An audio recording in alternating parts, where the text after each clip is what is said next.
Previously on my son's TV show. He's the face of the franchise. He made the Colts what they are today. We got to have his picture on every helmet. Forget about the money. Whose fault is it? Whose fault is it? It's your fault. It's your fault. Too long. Never mind the neck. Never mind the nerve. Never mind that he cannot grip a ball. That's besides the point.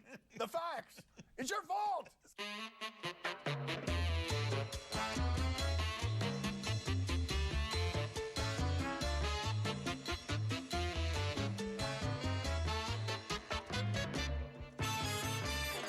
I'm Dan Batard of the Miami Herald, here to question your sports questions. Este hombre aquí is my father. He asks all the questions. Papi, it's our 100th show today. We're celebrating big by opening the back door. Give him a special greeting on our 100th show. We love you. We love you. That's why I'm just as surprised as you are that we've made it to 100. Does Jeremy Lin belong in the All-Star game? It's not just merit-based, it's popularity, it's what the fans want. There's no one in the league the fans want more than this guy. Yes, we want Lin? We want Lin. We want Lin. In with Lin, out with Carmelo. In with Lin. I like that chant. They will wedge him into this celebration somehow. He's going to be in something called the Shooting Stars competition with an old guy and a woman, and maybe he's going to be passing to Iman Shumpert as well. I'd be good if they just put him in a glass case and I could stare at him for the entirety of the game. You'd be good with that too, right? Just put him in a glass case and we can stare at him together. If you're David Stern, do you make a one-time best interest of the game exemption for this guy and put him in the All-Star game? Yeah, I mean, keep the fans in New York happy. Put him in. Fans Stern everywhere. will look like a hero. Yes, that's right. He'll be commissioner for life. Yes, if you could veto a Chris Paul trade, you could do this, Stern. Everybody will forget about the lockout. No, they won't. Yeah, they will. What does Vince Carter's reaction tell you about the severity of Delonte West's injury? This doesn't tell me anything about the severity of Delonte West's injury. It tells me a little bit about Vince Carter, though. If Vince Carter's in his kitchen and a mouse scurries across the floor and he jumps on a table, I'm not learning anything about the mouse. Let's watch this. There's a dislocated finger situation. Dislocated finger. In football and hockey, you could lose half your face and nobody notices or acknowledges it.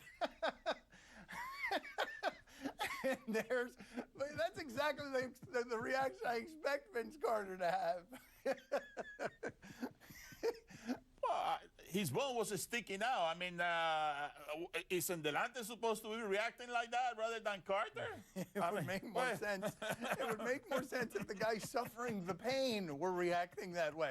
Delonte was totally fine.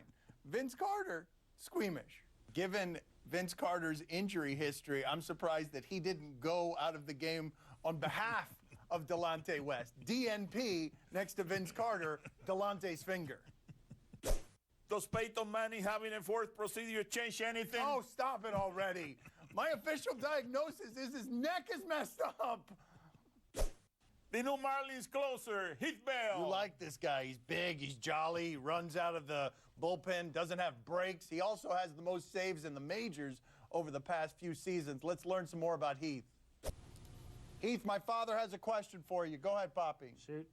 Yes, can you give me any tips to get into pitching shape? Yes, pitching shape. You have a wife? Yes. Yes. A lot of love making. All right, there you go. Excellent advice. Hey, that will get your hips in good shape, and it'll get your arms and your shoulders and your back in good shape. Right. And you got to, thrusting with your legs, perfect. Yeah, but that will make me weak too, right? It'll weaken the legs. It'll weaken the legs as well. Hey, you'll be nice and loose and relaxed. So maybe you're just a reliever like me. You're not going to go all 9 innings. You're just going to come in and give it all you got for 1 or 2 innings. But you could do it every day. Thank you for the love-making tips, Heath. Those are the first time we've ever gotten those on the show. That's my father you're talking to. He's almost 70. He asked for pitching. I understand. Thank you. Our fault for asking. Gracias. De nada. Coming up, so we have time for today. Follow us on Twitter and like us on Facebook. Set your DVRs now to record tomorrow's show. And also download the radio show on iTunes. Thank you for watching. Gracias. Thank you. Why did we have the door open today behind us? Well, I think that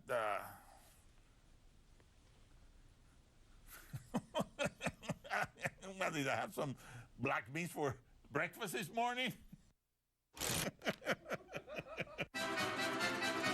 Tonight in the NHL, the Rangers at the Flyers.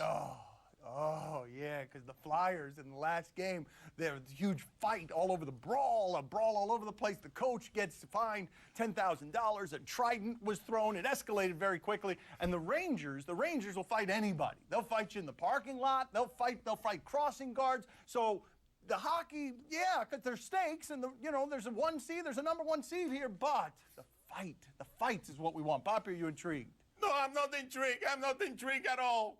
I'm going to be watching the Florida Panthers tonight. They are 1 game away from clinching the division title, so they're on a mission this year. Right. Nobody talks about the Panthers, so I'm going for the Panthers. Why would they talk about the Panthers? The Panthers haven't won a playoff game in more than a decade. But this is the year of the Panthers, so you better believe Tonight's it. the night of the Panthers. It's not the year of the Panther. It's the night of the Panther. Tonight on TNT, the movie Anchorman, The Legend of Ron Burgundy. This is one of my favorite movies. This is Will Ferrell's best movie, I think. Did you see this movie? I didn't see the movie. You didn't see the movie. He's got a little Ron Burgundy in him. We can put anything on that teleprompter and he'll read it. Papi, are you intrigued? If you don't know what I'm talking about, you can't be intrigued then, right? But the Anchorman, yes, I'm intrigued. Why not? Why? The Anchorman is like a superhero. All superheroes, they intrigue me. Superman, Batman, Robin. No. Dad, it's not a superhero. The Anchorman. What kind of superhero are you imagining? Somebody with an anchor? Yeah, Somebody uses an anchor to beat others up. Everybody on a boat, and then the boat is sinking, and he throw the anchor down to keep it afloat and all that good stuff. No. What a crappy superhero. That's what he does? Like, he just emerges. He swoops in from the sky when you need an anchor. You know how heavy are those anchors? They're heavy. They are heavy. That's right. They are heavy. That's right. But wow, what a bad superhero. He swoops in and gets on your boat when you're in a crisis, and he throws an anchor, and then he swoops off. That's right. That's all we have time for today. Follow us on Twitter and like us on Facebook. Set your DVRs now to record tomorrow's show. The Miami Heat stink. You will read anything. You'll read anything they put up there. They got you. They got you. Did you see how scared he got?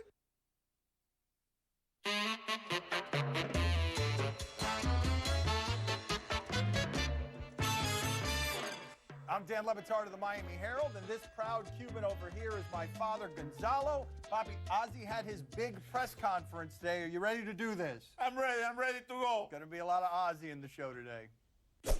Listen, all of this Ozzy stuff and overreaction. I know that this is the reaction throughout the country, that everywhere outside of Miami, people are looking at this and saying, what's wrong with those crazy Cubans down there? And the last time I felt this alone on something like this was Elian Gonzalez, when everyone else in the country was looking at it and saying, return that boy to his father.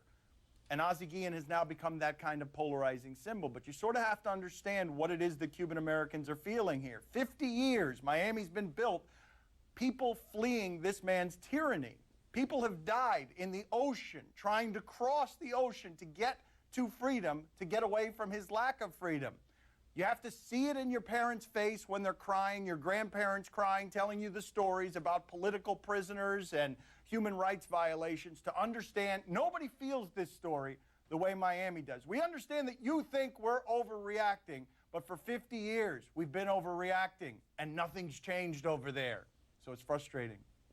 What do you say to people who think Cubans down here in Miami are overreacting to this news? No, I don't think that they're overreacting. That's the pulse of the people down here. That's what you get. They're reacting. They're not overreacting. They're just reacting. Yeah, they are reacting. That was expected when I read the remarks. I said, oh, Ozzy, you're in trouble now. Yeah, they're reacting emotionally. And so that's going to be viewed as an overreaction for people who aren't emotional about this. Yeah. Was Ozzy's apology sincere enough? He was really contrite. I've never seen him this way. I've talked to some of his family members. They've never seen him this way. He's a little bit broken. He never apologizes for things. When he said a homosexual slur, when he delivered one of those toward a writer, he shrugged it off saying, that's how I felt. He doesn't ever act and behave this way when faced with a controversy. And I think he's a little bit broken, and he is a little bit scared by his own admission. It was sincere enough for me. Did it feel sincere enough for you? I think that he's sorry. He's sorry about what he said. I'm not going to second guess him. I think that, like he said, they listen. Even if I get fired, I'm going to still be around here and live in here, so I have to face the community. That to me said it all. I mean, I just listening to him. I just said, boy, he's on the ropes. He just kept saying, I'm embarrassed. I'm so embarrassed. I've embarrassed my family, my team, the franchise. I mean, it felt sincere. Yeah. Will it be enough for the Cuban American community? This one's interesting because there is no enough for certain segments of the Cuban American community. When you've suffered what these people have suffered coming over here and you have these emotions stirred, there is no enough. You can apologize, you could grovel, you could literally be on your hands and knees begging forgiveness. You've stirred something that's so emotional that there is no enough. It's enough for me, but I think we'll find out on Friday how enough it is, because I think you're still going to see protesters. You have to understand that in Miami, if you're pro-Castro, if you come from Cuba, an artist, a musician, a painter, a comedian, you come from Cuba and you try to perform in Miami, there are no dollars for you here. You can't. No one goes. That's what the Marlins are facing now, a withdrawal of dollars. I don't know how much today buys them. I think we'll find out when the team returns home. You know how old, loud Cubans can be. Sometimes we complain and shake our fist, but then we're at concessions, sitting in the seats despite our outrage. Are old, loud Cubans gas bagging here? Are they going to go to the stadium, or are they going to withhold their dollars? That's hard to say. If they start winning the team, I think they'll go back to the stadium. Yeah, and if the food's good, and if the black beans and rice are there, they're going to go there. Yeah, see that? Yeah, there's that. Should the baseball manager be suspended at all for free speech? This is an interesting question, and I think this is part of what it is that has people divided on this particular issue, because I imagine much of America is saying on this issue, well, isn't this Castro-like behavior? A manager speaks out and then there are punitive measures taken. Isn't that how a dictator would behave? And for those of you waving the free speech flag, and I tend to be something of a free speech absolutist, what I would say to you is he exercised his free speech. And now Cuban protesters are exercising their free speech. And the moment it hurts the Marlins' business, they will exercise their right to run their business.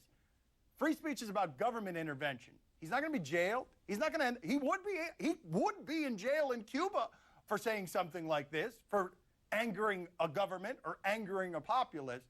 This isn't about government free speech. This is about him having to deal with ramifications and consequences to his exercising of free speech.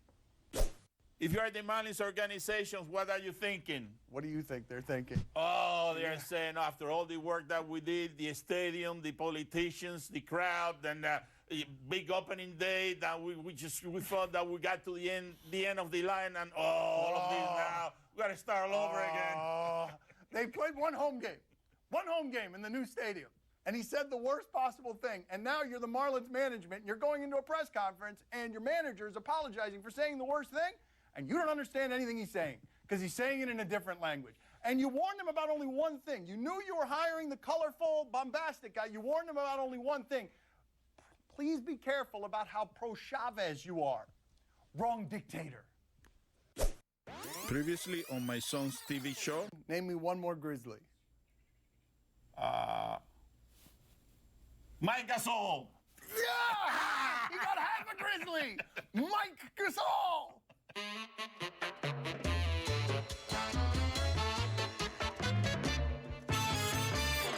I'm Dan Levitard of the Miami Herald. This guy over here is my father, Gonzalo. Papi, tell the people what we have on the show today. Oh, we have a bloody Bryce Harper. A bloody Bryce Harper. Let's build a show around it. The Heat won the game but lost Chris Bosh. Net positive? Net negative. I'm guessing that if the Miami Heat had their choice, they would prefer to have lost Game 1 and have Chris Bosh healthy for the remainder of the series. Eric Spoelstra says Chris Bosh is their most important player, and he's not doing that to be kind to Chris Bosh. He spaces the floor for them offensively. In fact, I'd say the Miami Heat would prefer to lose Dwayne Wade for a period more than Chris Bosh because they have someone who does what Dwayne Wade does. They don't have anyone who does what Chris Bosh does. Miami's offense doesn't look the same when it's just Wade and LeBron. They need Bosh out there. They're going to miss him. My father has already developed a disdain. It took one game for the coach of the Pacers. What do you call him? Oh, he's the messenger boy for the Larry Bird. That wasn't his script. Yeah, he calls him messenger boy for Larry Bird. And then yesterday, in the bowels of the arena, we see Larry Bird, who my father privately makes fun of. And I'm like, Dad, he's right there. Why don't you go say something bad to Larry Bird? And what did you say? I got my ESPN credentials. He was pointing to his credential. That's the reason. I gotta keep myself that's the reason. Neutral. Neutral, right? Objective. That's what he's got to go. And then as soon as Larry Bird turned the corner, what did you say? He walks like a duck, is what he said. Should make the world peace just shake James Harden's hand? That would be the sane and proper and nice way to go, but these two teams are agitated with one another. Remember, Kobe Bryant said that this team doesn't belong at his lunch table earlier this season, that these guys don't belong at his lunch table. When I heard the quotes originally, I winced a little bit because he said, I don't shake hands with substitutes. But then I saw him speaking on video, and that's not how he meant it. He wasn't calling James Harden dismissively a substitute. He was saying when he comes out and shakes hand, starting lineup shaking hand on the court, he doesn't go over to the bench and shake hands with anybody. So I understood it better. Just go shake his hand. It'll go away until the next time you elbow him in the ear. I think he should shake his hands. Both of them? Yeah, I mean, his name is World Peace. That's what he's projecting. He wants World Peace. He should go to the bench and shake his hand and say, I'm sorry about what I did. I didn't mean to do it. That's it. Case closed. What's the big deal? Is that his name World Peace or he's not World Peace? That's what he calls himself. Okay. That is what he calls himself. So you go there and you shake the other guy's hand. Right. Go to the bench. Don't worry about it. All Go right. timeout. All right. Timeout. Okay. All right. Do you think Josh Hamilton is a little freaked out that he broke his lucky bat? He was still using that bat he hit 4 home runs with. He was still using it. He was going to wear it out, but he said it died a hero. Look at this. Here it is. Here's the famous bat. As soon as it breaks, it heads to the Hall of Fame with a little bloop into left field. This is not my favorite broken bat story. I have a collection of them. And my favorite broken bat story is Tony Gwynn. This is a true story told by Tony Gwynn. 1994, he hits .394, uses the same bat all season long. All season, never breaks. So at the end of the season, he frames it. But the next season, he starts out in a slump. So he unframes it, and he grabs it, and he goes to the ballpark, and he breaks it on the first batting practice swing. Does anyone care that Joey Votto hit 2 home runs and a walk-off grand slam yesterday? No? Was yesterday's Premier League finale as amazing as everybody's making it out to be? This was really great. This was a lot of fun. You've got multiple goals in injury time. After a 38-game season, it comes down to injury time, and they don't need 1 goal in injury time. That doesn't help them. If they want to knock off their main rival, Man U, this is what they have to do. They have to score 2 goals in injury time. After scoring 1, running around, although I didn't look quite like that. There was more jiggling going on when I did it, but I was doing the very same thing. And so was he. He did the very same thing. He whipped off his shirt. I took everything off. I was so excited. I was wondering what happened to the goalie. Oh. The two shots I kept to him, missing 2 of them. Oh, you just bypassed something you said that I think you made everyone really uncomfortable, especially my mom. Everything was jiggling. Everything was jiggling around the house. Oh, that's unpleasant.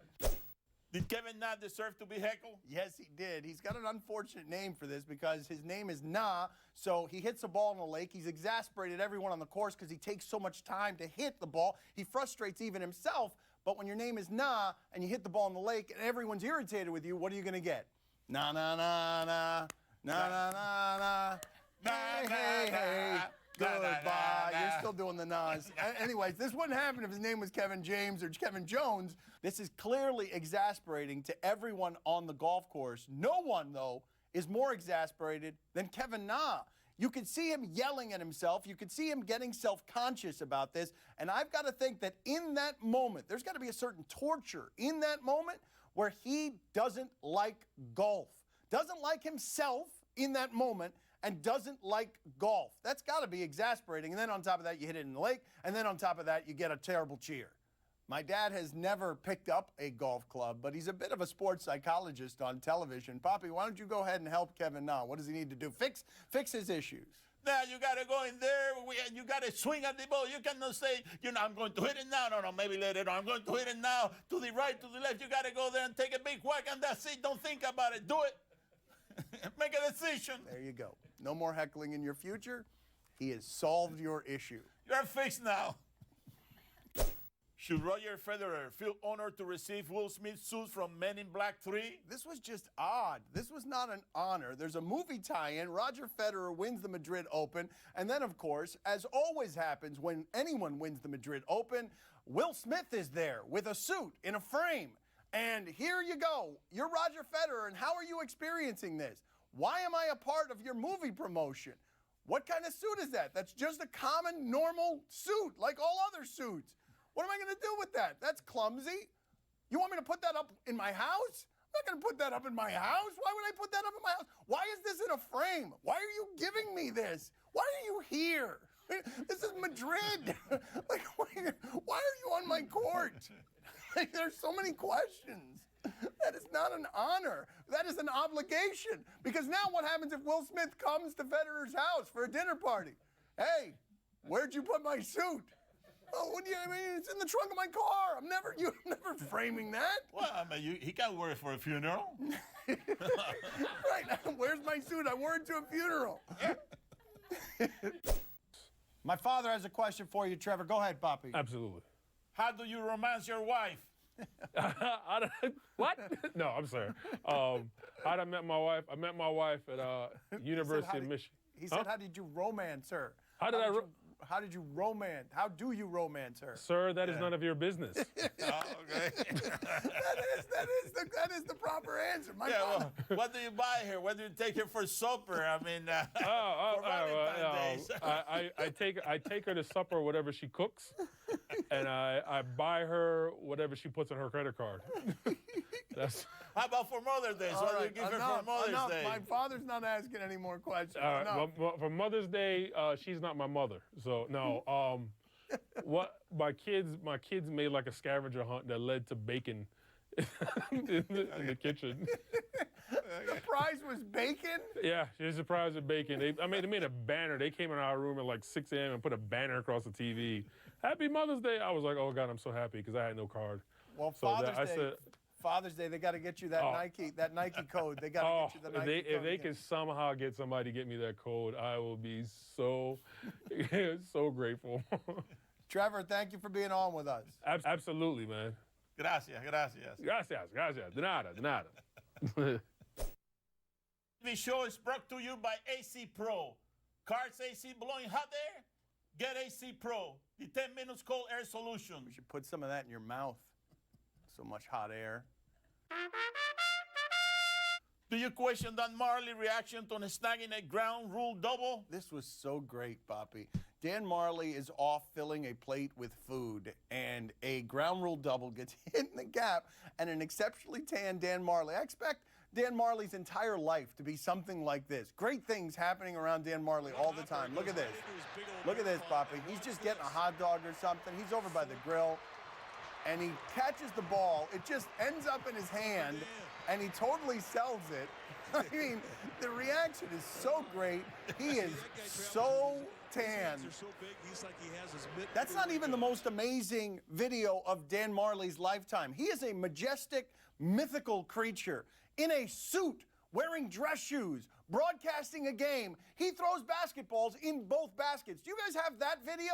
Because the baseball video pales to Majerle as a broadcaster. Look at what he does here. And this is just Dan Majerle's life. I imagine if we need a reality show around Dan Majerle so you can see, put it on Vegas show. Dan Majerle does amazing things with a variety of balls.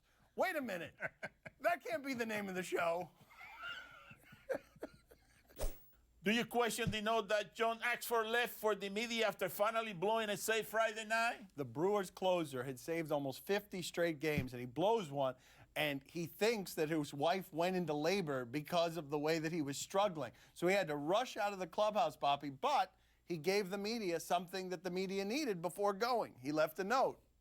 I put my wife into contractions with my performance tonight, so I had to run to the hospital. The streak is over, so now you can talk about the luck I've had in the past. It didn't show up tonight. All I could do is begin another streak and keep my head up. Cliche, cliche, another cliche. Gotta go. Love, Axe.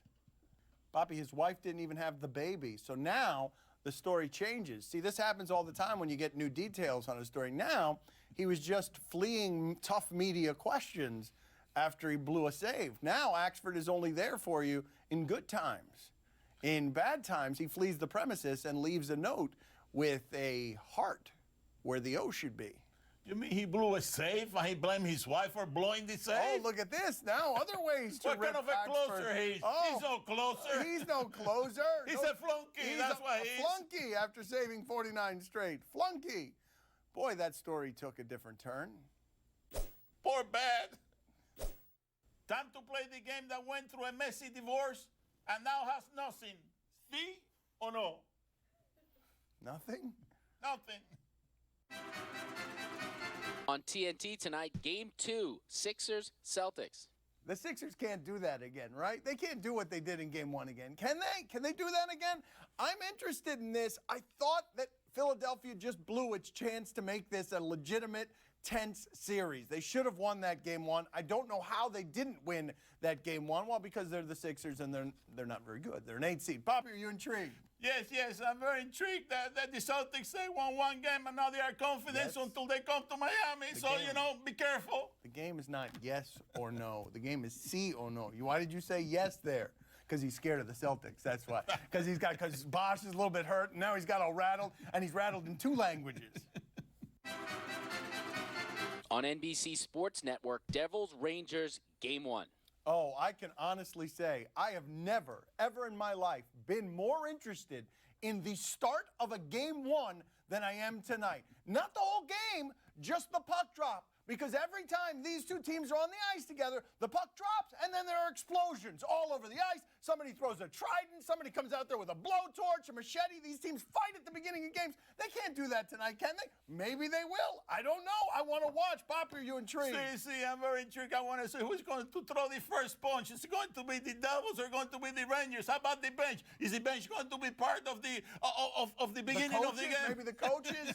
The coaches too. They might be coming into the ice too. I'm sorry to disappoint you. They're just going to drop the puck, and then the game's going to start. It's so much better our way, though. Do you appreciate Kobe's sarcasm after getting blown out in Oklahoma City? I like this from Kobe. Kobe, later in life, has become a great quote. Not a good quote, a great quote. When asked about sharing with Bynum, Kobe says, "Everyone knows this dog eats first." And when asked the other day about passing out of double teams in Game 7, his explanation was 5 championships. That's it. That's what he said, 5 championships. Like, I know what to do. And then listen to this. Can you guard them? Excuse me? Can you guys guard them as a team? No. Okay, thanks, guys. Thanks. That ends the press conference. That ends the press conference with sarcasm. They can guard. He told the truth. Everybody saw that on national TV. My father, sometimes when the language and the translation of languages, sarcasm gets lost. It's one of the things that gets lost in translation. So my father just looked and congratulated Kobe for telling the truth. Yeah, for once in his life, you know, he wasn't thin-skinned. He told the truth. Can Mickey Hatcher blame Albert Pujols for losing his job as the Angels hitting coach? Yes, 100%. Mickey Hatcher has been the hitting coach there for 13 years, and now they're 12th in the league in runs scored, and it's at least in part because Albert Pujols is very bad. But that's not the reason that team doesn't hit. They keep playing Vernon Wells. Vernon Wells' on-base percentage is .250. It's the worst in baseball for an everyday player. But at least they don't have to pay him $21 million this year, and $21 million next year, and $21 million the year after that. You can't get rid of Vernon Wells, evidently. They keep playing him, so you get rid of Mickey Hatcher. That seems fair. What did they do? They got rid of a guy that makes $75,000 a year, have been with the organization for 15 years, and they got this joker coming in making $25 million, and all of this sudden he can hit the ball. He's a high-paid whiffer, you know. They should get rid of Bull, not this guy. Yeah! Who was more out of line in Toronto last night? The umpire, the batter, or the fan who threw the beer? This is an excellent question because it's degrees of wrong. Everybody was wrong, but here's what initially got Laurie mad because it's the right thing to get him mad. It was a 3-1 pitch, and it was a terrible call. He heads down the line. He should head down the line because it's a ball. But then the 3-2 pitch. Look at this, Papi. This isn't a strike. This pitch is too high. And look at this. This is what makes him snap. Right after that, you gotta be kidding me. You're gonna do that to me twice, and he throws the helmet furiously, knows he's gonna get ejected, but the worst part about it, Papi, is that the helmet hits the umpire. It hit the umpire, and he didn't mean for it to hit the umpire. Oh, and the umpire kind of flopped. He did a little flop there. That helmet didn't hurt him at all. And then, as the umpire's leaving the game, he gets some of that, which is funny. Make a ruling, Papi. Who was most out of line? The batter? I think it was the batter, because no matter how angry you are, you can't hit an umpire with a helmet. The fan, it would be second for me, and the umpire third. How about for you? No, I thought that the ump was the one that was more out of line. He made 2 bad calls, you know? The batter just threw the helmet on the ground and just bounced and hit the ump on whatever was on the leg. You can't hit the ump with a thrown object. Well, he didn't do it on purpose. Now, if the batter had gone to the ump and clubbed the ump on the head with the helmet, that would have been different now. That would have been different. That's where he draws the line. That's what. If the batter had assassinated the umpire, then my father might have sided with somebody other than the player.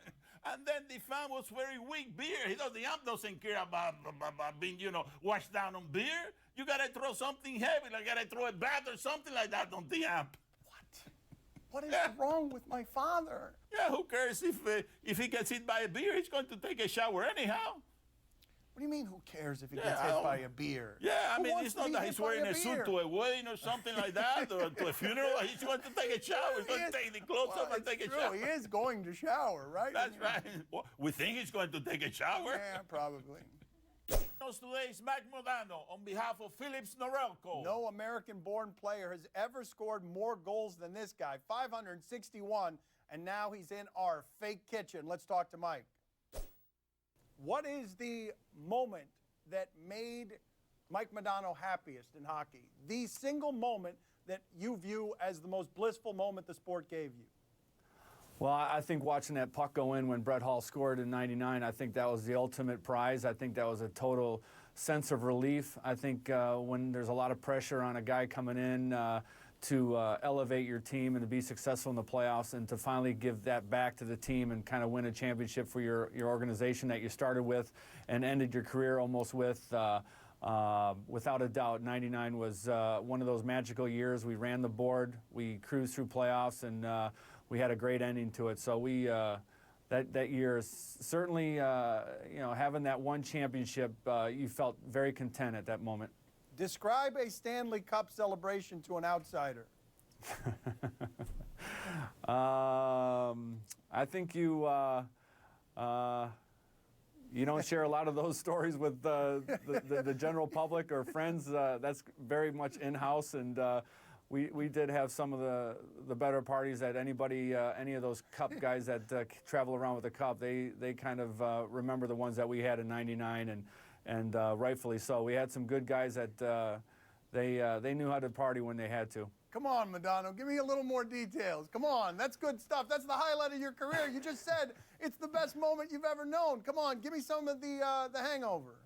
Well, we spent a lot of time at Vinnie Paul's house, one of the members at Pantera, for about 4 days straight. So that took a little bit of the wind out of our sails for a little bit, and then we had to show up. We showed up hour late for our parade, so we didn't go too over well with the city and the police that were waiting for us. So, but we thought, what the heck, this could be our one and only chance that we have winning it. We're gonna do everything possible we can. Hold up, you all spent 4 days at somebody's house?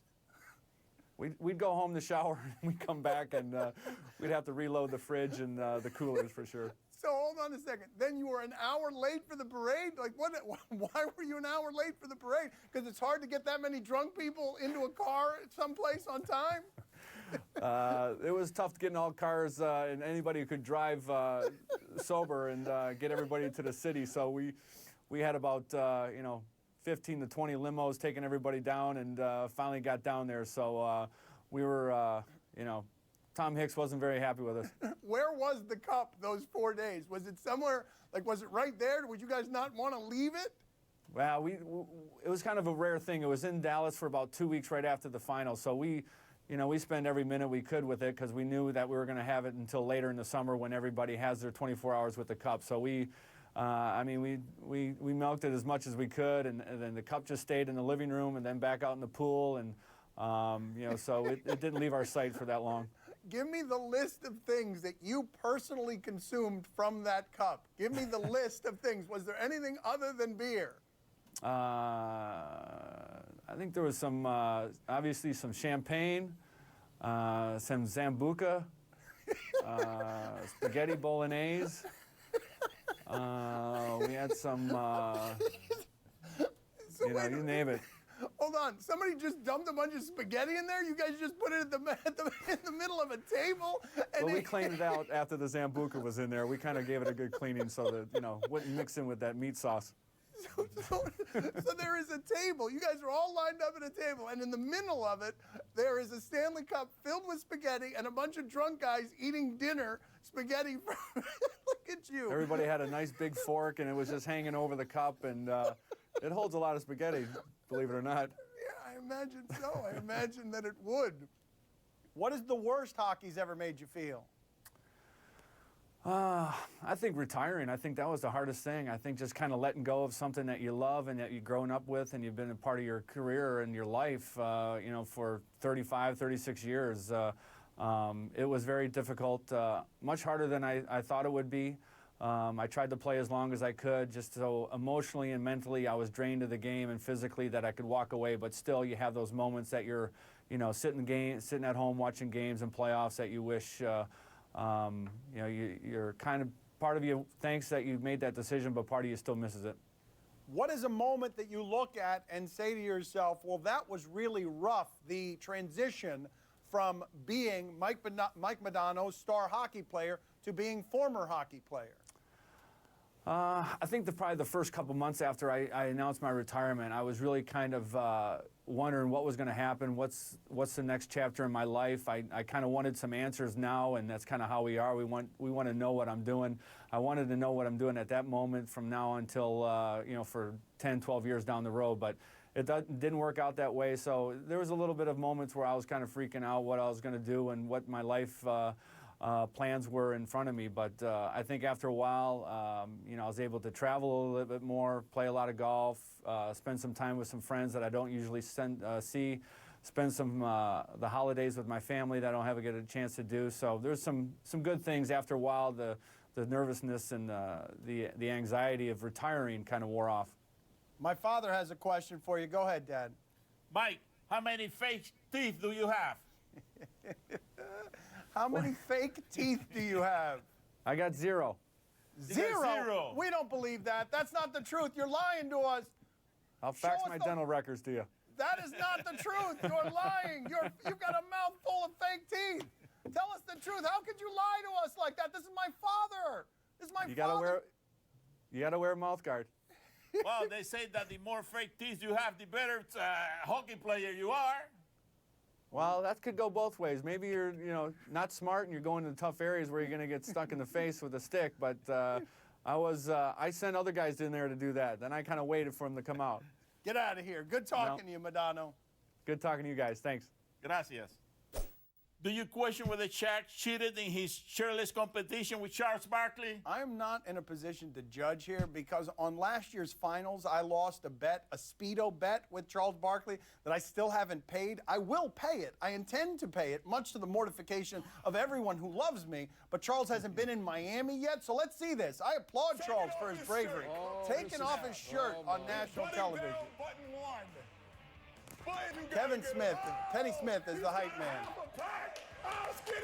He's got a half a pack. impressive. Chucks were very impressive. I am totally impressed. I can't Wow, believe that's it. as vulnerable as you will ever see Charles.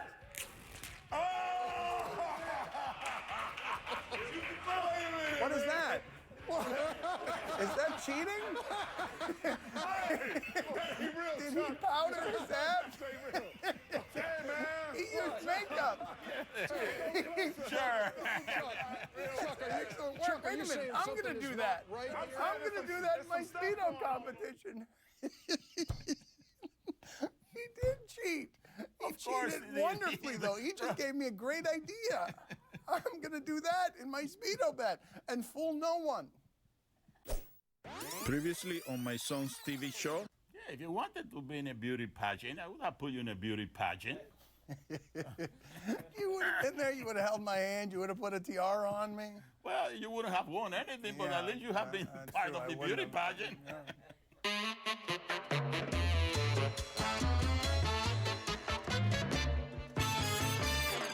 I'm Dan Batard of the Miami Herald. This cartoonish Cuban over here is my father, Gonzalo. Papi, what's your favorite part of the show today? Oh, Tim Tebow having lunch. Tim Tebow having lunch. All right. Ever wonder what it would look like to see a 49-year-old leg out an infield single? Albert Pujols had a single yesterday, too? Let's look at this. Oh, it's Jamie Moyer. Run, Jamie! Run! Run, Jamie! You got it! That's my guy. Yeah! Go, Jamie! Out of the left-hand batter's box. It gets him there quicker. Yeah! That's right. Oh, my gosh, Moyer is exhausted. Those limbs have not worked like that in 20 years. They haven't been exerted like that. And he got an RBI, too. Did he? He got an RBI, too? That's right. He got 2 RBIs. Wow. 2 RBIs. Not on that play. On that play, let me see that again. I was so busy distracted by an old fossilized guy running down. Everybody was running. 2 guys Everybody was scored running. on that? That's right. You gotta be kidding me. 2 RBIs. That There is the you are. that is the greatest thing ever done That's in right. any sport by a 49-year-old. Except you are. maybe Jack Nicklaus. Maybe Jack Nicklaus did something at 49 that's better than that. Time to play the game that's going to knock you out. Do you question? Why is it so violent? Do you question how Kevin Garnett was able to concentrate on these free throws? Did you see this last night? Because I thought of you immediately and how much delight it would bring you. Even though you don't like the Celtics, you didn't like that the Celtics were winning, you don't like Kevin Garnett having success, but I think there is something in a Celtics game that I can show you that's going to make you happy. Here it is. And has shown it many times against the team that's Look at that guy in the back, second round. making love to the air. Dad, look at that. Look at that, thrusting. That is amazing. How do you not smile? He's got a Flavor Flav clock. Look at that. Look at him. He's shaking it like he knows how to shake it. How do you not get distracted? That right there is a tribute to championship focus that Kevin Garnett cannot even smile at that. If that doesn't distract you, what's going to distract you? You are undistractible. Well, you got to bring the guy closer to the basketball net there. Oh. He got to be right in front where the action is, you know? He's right. He's That's right, actually. I bet you Kevin Garnett would have been distracted if we could have placed that guy. That's a different story. Right He's under too far the away. net. That's yes, right. yes. On HBO tonight, the movie Bridesmaids. Oh, this is funny. There's just one scene that I think of every time. I don't think my father's seen this, so I don't know that. My father's not real good with modern pop culture, but I mean, anytime I could stop on a channel and see a woman in a wedding dress squatting on the street, I'm going to watch that. I'm going to stop there every time. It's a life principle I live by. Papi, are you intrigued? See, I'm very, very intrigued. There is one part of that movie that I really enjoy is when that fat girl sits on the sink. Oh, he did see the movie. That's right. He did see the movie. She didn't have time to get to, where, so she used the sink. Not like the same kind of scene, but yes, he saw the movie. I can't That's believe right. it. There was a lot of noise going on. All right, enough. That's all the time we have for today. Thank you for watching. We're on at 4 o'clock tomorrow. 4, not 4:30. Thank you for watching. My father's going to go use that sink back there. Gracias. Papi, are you intrigued by this? See, I'm very intrigued. I mean, wait a second. Okay. Wow, that never happens to him. That's the first time that's ever happened to him, I think. I forgot the name of the team. Take it from me. Just because you're old, that doesn't mean you're not good.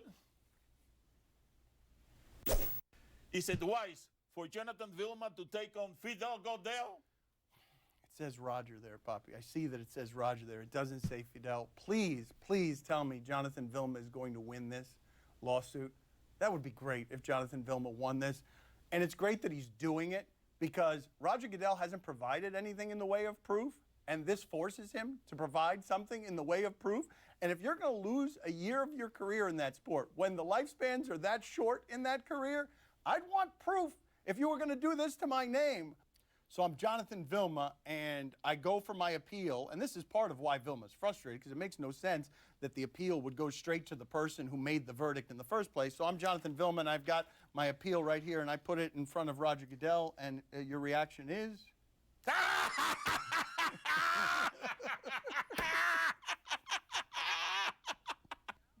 I just hurt myself laughing at that. Guy's one of a kind and the best at what he does. My father has a question for you, Dan. We appreciate the time. Go ahead, Papi. Tell me about the first time you fell in love. Oh, the first time I fell in love. By the way, I'm a big fan. I like it when you do that. This, I love that. I give you That's two good. of these. That's my favorite part. When you do that, you get fired up. My first love was in high school. I was a senior. She was a junior. She was actually a very good basketball player. I went on to Central Michigan. She had another year of high school, and she had numerous Division II scholarships. She ended up wanting to go to Central Michigan and walked on there, and she was a 4-year starter, point guard, a little lefty.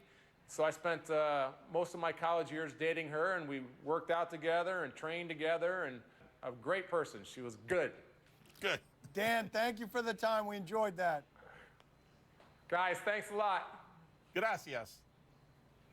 Gracias. Now, are you convinced Peyton Manning's nerve have sufficiently regenerated?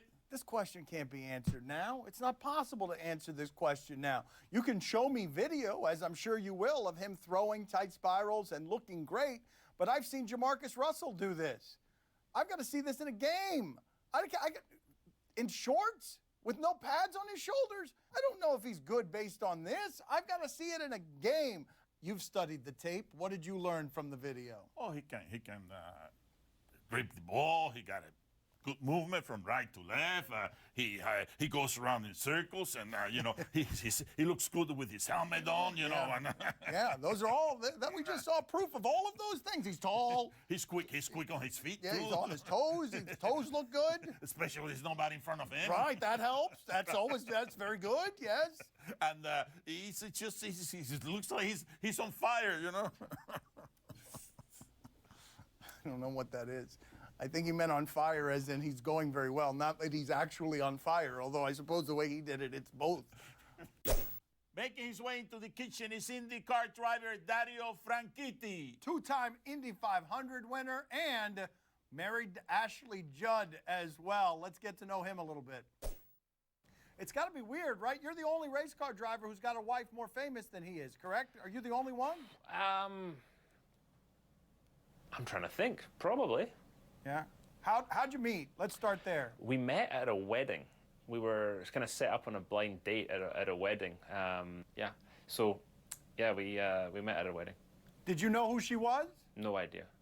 Did she know who you were? Not a clue. Not a clue. Not a notion. What is the most afraid that you've ever been in a car?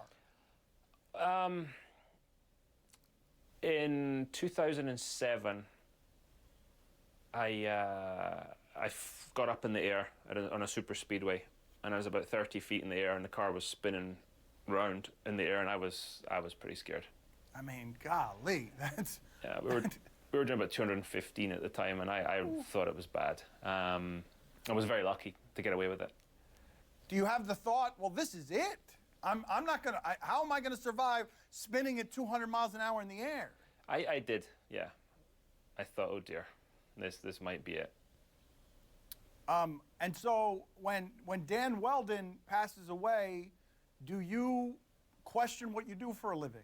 Absolutely. You know, Dan was a very good friend of mine. I knew him since he was 6 years old, and I definitely questioned that. And then quickly decided that I wanted to get back in to the car. I still love what I do, so I think you have to either accept the dangers or don't do it. And I don't mean that flippantly. I don't mean, you know, I just think it is a dangerous sport, and we try and make it safer, but as much as we can. But you do have to accept that these things can happen, and you hate it when it does.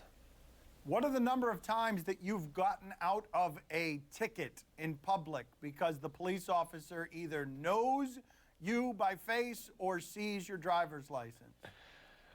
I'll just say this. I got pulled over right in front of the Indianapolis Motor Speedway at the start of this year, and I got a ticket. And I'm sitting there, and the guy's writing me the ticket. And right behind his head is the Firestone billboard for the race before. And every 10 seconds, here's me going, yeah! And I was just like, oh. So he gave me the ticket, and I paid the fine, and that was it. Hold on a second. I want this story. So behind the police officer is a billboard of you winning a race. Does he know this? Winning the Indy 500 the year before. Obviously, he didn't know that, and if he did, he really didn't care. If you had to guess, if you had to give me a numerical answer to this question, the average IndyCar driver in his career goes to the bathroom in his uniform, in a car, how many times in his career? The average guy. Average. Well, depending on the individual. Some guys I know every race. Really? Some guys every race. Some guys never. Some guys never. I've probably done it 2 or 3 times in my career. Not recently, and not to the Target guys. If you guys are watching, I've never done that in your car, honestly. Well, every race you think some guys do it? Oh, some guys are, the engine fires, both they go. It's like a reaction. Wait a minute. It's not even in the race? You mean the adrenaline of the race makes them go in their pants? I don't know what the reason is, but what do you think we talk about before races when we're all together? This is the kind of stuff that comes up. And the 2 or 3 times that it's happened to you, it's not an adrenaline rush. It's because there's no time and you're in a hurry. Because you've hydrated so much before the race. I mean, we can lose 8 pounds in weight just with dehydration in a race. So it feels like you're a sponge and somebody's just wringing you out. You know, all the moisture eventually is gone. You know, the physical exercise, the physical difficulty, your pulse is probably 160 to 180 beats a minute. Some guys are even higher, the guys that are really tense in the car.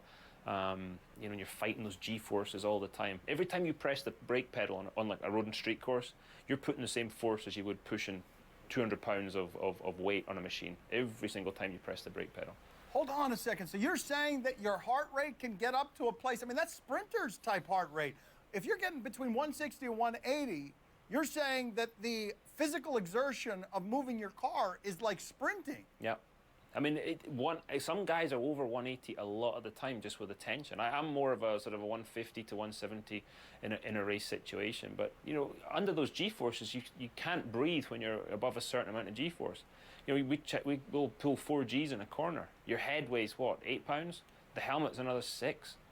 You multiply that by 4, there's no power steering. You have 5,000 pounds of downforce pushing that car on the track.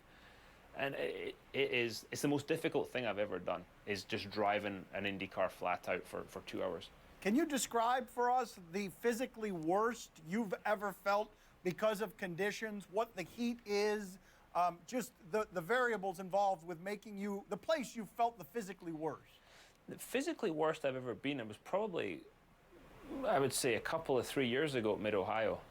In Lexington, Ohio, in the middle of near the end of the race actually, and I think I was chasing my teammate, and you know, the muscles on the right side of my neck were gone, and I couldn't hold my head up anymore. My arms, my hands were bleeding with the blisters. My lower back was spasming. I dehydrated to hell, and just trying to hang on and trying to catch this guy, and it was pure instinct keeping me going at that point. You know, and when you're in the car and you're going through a corner and it hurts that much, you're screaming in the helmet just because of the pain. Wow. It's not just like driving to the shops. My father has a question for you, Dario. Go ahead. When was the last time you wore a kilt? The last time I wore a kilt, I think my wedding. I wore a kilt to my wedding. I was looking good. Did you? Yeah. You know what the next question is, right? What the next the follow-up is. What's the follow-up? What do I wear under the kilt? That's right. Nothing. What every good Scotsman wears. Zero. Zero. Dario, thank you for being on with us. It's my pleasure. Thank you, guys. Gracias. Thanks, guys. Believe you, Daniel Sutherland, that his foul on Tyler Hansbrook was not retaliation? No, I don't believe him, and there is some fascinating and emotional backstory here. The first foul, Hansborough on Wade. You'll notice that a bloodied Wade falls at the feet of Udonis Haslem. Now, here's the backstory here. Wade went to LeBron and Bosh, who did not know Udonis Haslem, and told them, please take millions less. Millions less. That's why LeBron James makes less than Joe Johnson, so we can have this tough guy on our team. We need this tough guy on our team. And twice, Udonis Haslem has taken $10 million less, total of $20 million, to stay in Miami because he loves Miami so much. And the last time he saw his late mother smile is when he told her he was taking millions less to stay with Dwayne Wade in Miami. Last year, Udonis Haslem said the toughest part of the season, because he was injured and in a suit, wasn't losing to Dallas in the finals. He said it was seeing LeBron and Dwayne fouled hard and he can't defend them because he's in a suit.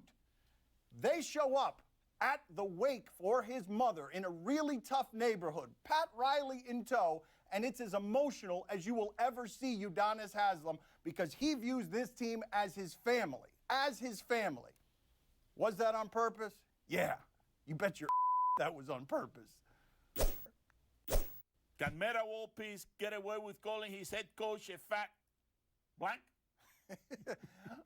Yes, he can get away with it, and it was great the way that he did this. Let's listen to this. I love listening to Meta World Peace whenever he's talking. Let's listen. Mike didn't throw turnovers at the end of the game. You know, Mike didn't miss three-point shot. I missed three-point shot. Right? Mike didn't come in out of shape. You know, he did come in out of shape. Actually, he is a fat. In that context, you can get away with it because he was defending his coach and he was totally accountable and it was funny. Furthermore, my radio producer, Mike Ryan, tells this great story of being boxed out at the lasagna line, at the buffet, at the Bellagio by Mike Brown.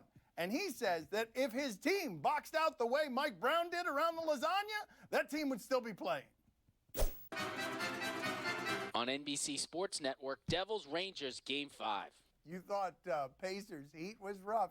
These two teams, every time they faced during the regular season, they started fighting as soon as the puck was dropped. And then in the last game, did you see what happened last game? Mike Rupp just decided, you know what I'm going to do? Never mind about hockey. I'm just going to punch people. I'm going to punch the goalie. I'm going to punch everybody because I don't care about hockey. I just want to punch people. And then the coaches get into it. And look, all of a sudden, look at that. Look at this. Yes. That's what I want. Smiling, angry. I want them on the ice in suits, strangling each other with their ties. Papi, are you intrigued? See, I'm very intrigued. I'm expecting a big fight between the two coaches. Never mind that penalty box. Eliminate the plexiglass in between. Go after each one. That's it. That's what you gotta eliminate do. the plexiglass so they don't have to stumble around on the ice in dress shoes. Right. That's very slippery. Eliminate the plexiglass and give us what we want, which is these two guys just fighting. Give it to us. Yes. Yes! Yes! That's all we have time for. Thank you for watching. Check out the radio show on iTunes. This is our Twitter account. Thank you for watching. Good hands. Gracias. Papi, give me one more table pound just to end the show on. That was 3 or 4, wasn't it? You got 3 for the price of 1. All right, Raja, I know this is the part of the interview you've been waiting for because you love this guy. You're this guy's biggest fan. Papi, you got a question for Raja. Raja, tell me, how do you propose to your wife? Papi, hey, let me just say, I am your biggest fan. I am. Let's see. We were going to a wedding. We were at a wedding, and I had a corsage for her, and I was going to put it on, and I dropped it on accident. And when I came up to put it on her, I had the ring, and I asked her to marry me. So it wasn't an accident. It wasn't an accident. You didn't drop it on accident. You dropped it on purpose and made it look like an accident. These aren't Butterfingers, baby. That was playing. Raj, thank you for being on with us. We enjoyed that. Oh, thanks a lot, guys. Gracias. No doubt. That is bumming. We got to get you in later this month. We got to get you in to wander around here. I was looking forward to meet you. I'm in. Oh, there he is. How you doing, sir? There he is. See, look at that. Look how happy he is to see you, Papi. See. Do you question the defense played on the soccer sub? A Belarusian star was taken out of the game and replaced by a family member to honor him. Let's watch. His 5-year-old son was put in the game for him. Why isn't anyone playing any defense? Take that kid's legs out. What are you guys doing? I like his shoes there, his sneakers, whatever he's wearing. Different. This is actually during the match. It's 4-1. That kid's no good at soccer. There we go. Yeah. Does that kid think that he actually scored that goal? He did score the goal. What do you mean? They fooled that kid. That kid. Stay out of the way. That kid. That seems like a penalty. That seems like a penalty. No penalty. The referee swallowed the whistle. I like that. It was terrible. This happened during an actual game. That goal counted. Can you imagine in the NFL bringing out somebody, Peyton Manning's kid to play quarterback for a team? This counted. This made a mockery of Belarusian soccer. Really? It made a, yeah. Okay, I'm sorry. Next question.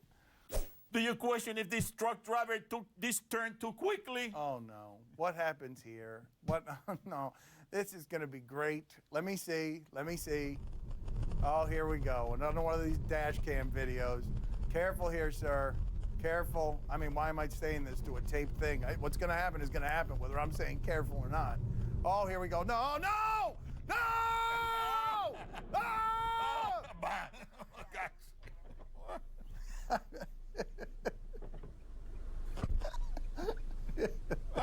Of course. Look at that guy. Look at the red guy.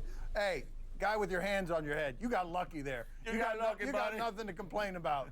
Help the truck driver. What are you doing? What are you doing? Help the guy. Don't just look at the guy like that. What you do? You get out of your car and you look and you've got a little fender bump. There's a human being in that truck. Get him out of there. That's right. Get in there. Call 911. Call the paramedic. Do something about it. Just looking at the guy there. The guy in the car couldn't be any less interested in the well-being of the truck driver. Who, if I'm not mistaken, was that a gas truck? Like, is that about to blow? Let me see the entire truck. Is that filled with diesel fuel? What is in the back of that truck? Is that fuel? That could be fuel in the, or it could be milk. Corn syrup? Yeah, it could be a lot of different things. Plutonium? It could be so many different things. And this guy looking at the front of it. He's all looking at the You people need to get out of that. Whatever that thing is, you need to get out of it. Oh, look at the poor guy. Corn syrup. Corn syrup. That guy was in a big hurry to get his corn syrup to the right destination.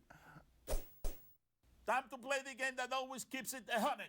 See or no?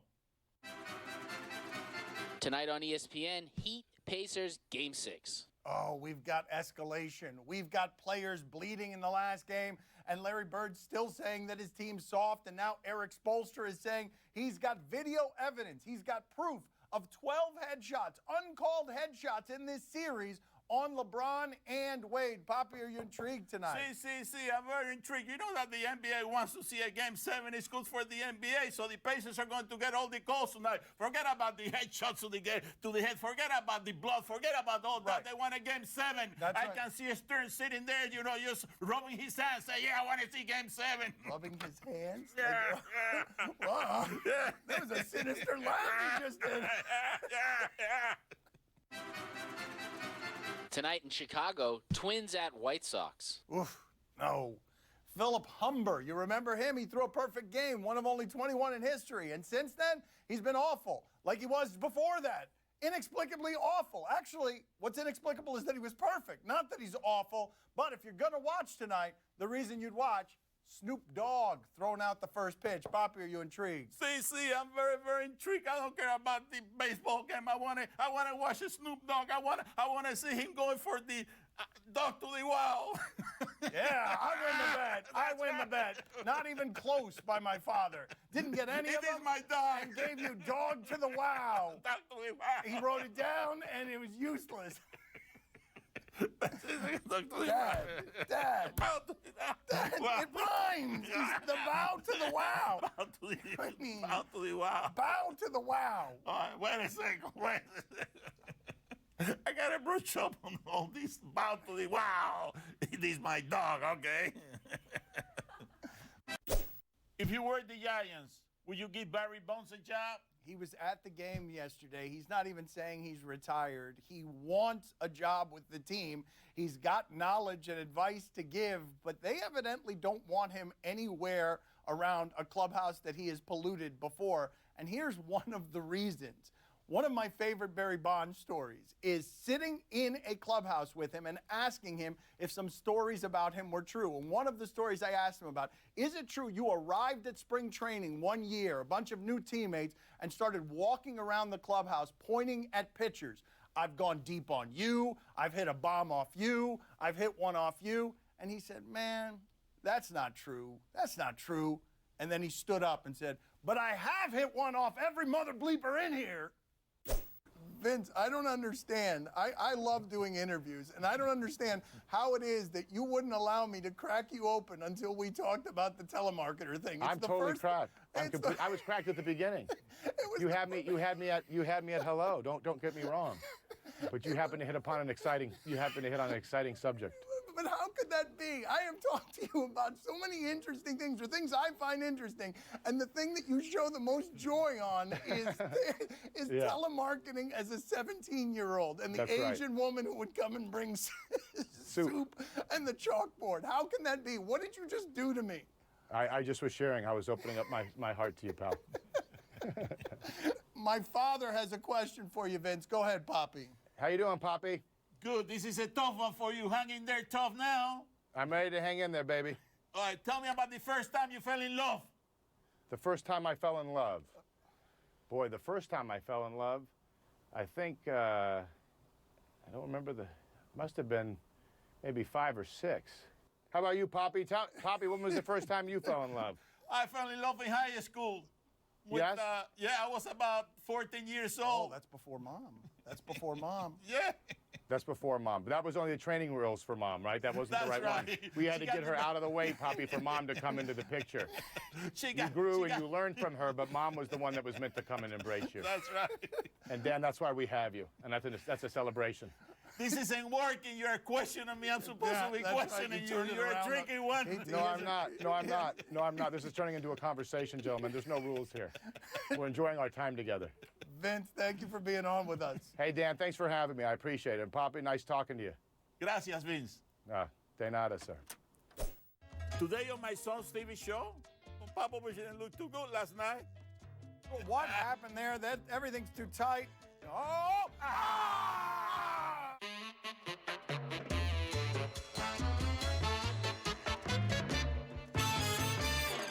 I'm Dan Batard of the Miami Herald, and this Cuban big bird over here is my father, Gonzalo. Papi, what's the best part of the show today? A cliff dive fail. A cliff dive fail. That is correct. Let's get started. Surprise bar Scott is taking on Fidel Goodell over the Pro Bowl. Papi, does it say Fidel Goodell on the paper there? Does it say it on the computer? Does it say it? It says Roger Goodell. That's what it says. And he always changes it to Fidel Goodell. And it's his own subversive behavior against the communist dictator. Here's what you've got going on in this sport. These guys will align themselves against Roger Goodell on anything. If Roger Goodell right now says, I'm pro-delicious food, I'm pro-romance, I'm pro-infants, I'm pro-puppies, somebody is going to come out, probably James Harrison, and say, no, I'm against that. I'm against all the positive things. I'm against sunshine, because these guys do not like Roger Goodell anymore. But I can't believe these words are going to come out of my mouth. I'm with Fidel on this one. Scott wants to go to Hawaii, nice vacation there, a lot of sunshine, warm water, nice girls, all expenses paid. Why not? Yeah, he's right on all of those things. The only bad part about it is that Bart Scott not ever going to be invited to the Pro Bowl again. Do you think Tim Thomas is really considering taking next season off? 38 years old. What's he going to do? Is he going to spend the year fundraising for Mitt Romney? He does not like President Obama. He did not visit the White House, and he did not enjoy this season. It was very trying for him because of his political stance and because of the stuff that fell on his head because of that. But I think after an NHL hockey season or a football season, something that's really physical and wearying, taxing, I think if you ask any veteran, any old guy, right after a season, are you thinking about taking the next year off? The answer would be yes. They might not want to, they might not think it practical, they might love the sport, but the wrong time to think about it or ask them about it is immediately after they've been worn down by a season, especially one like this. So I'm not surprised that he's thinking about it. I would be surprised if he did it. Can you spell the word that won the spelling bee? We've got no shot here. English is his second language, so I think we should grade on a curve. If he gets half the letters right, he wins. I'm a professional writer. If I get 2/3 correct, I can feel as good as a 12-year-old. Go ahead, Papi. Give it a shot. What's the word? Get-a-pins. G-A-T-T-A-P-I-N-S.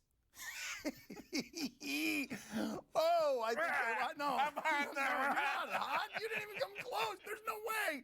Oh gosh. G-U-E-D-E-P-I-N-S.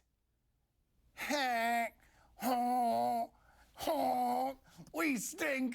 We're terrible. How close was I? How do you spell it? Hold on a minute. He didn't. He threw a couple of T's in there. There's no way that's right. Get a paw. Oh, it wasn't pronounced right. That's why I got it wrong. Get a paw. G-U-E-T-A-P-E-N-S. Get a paw.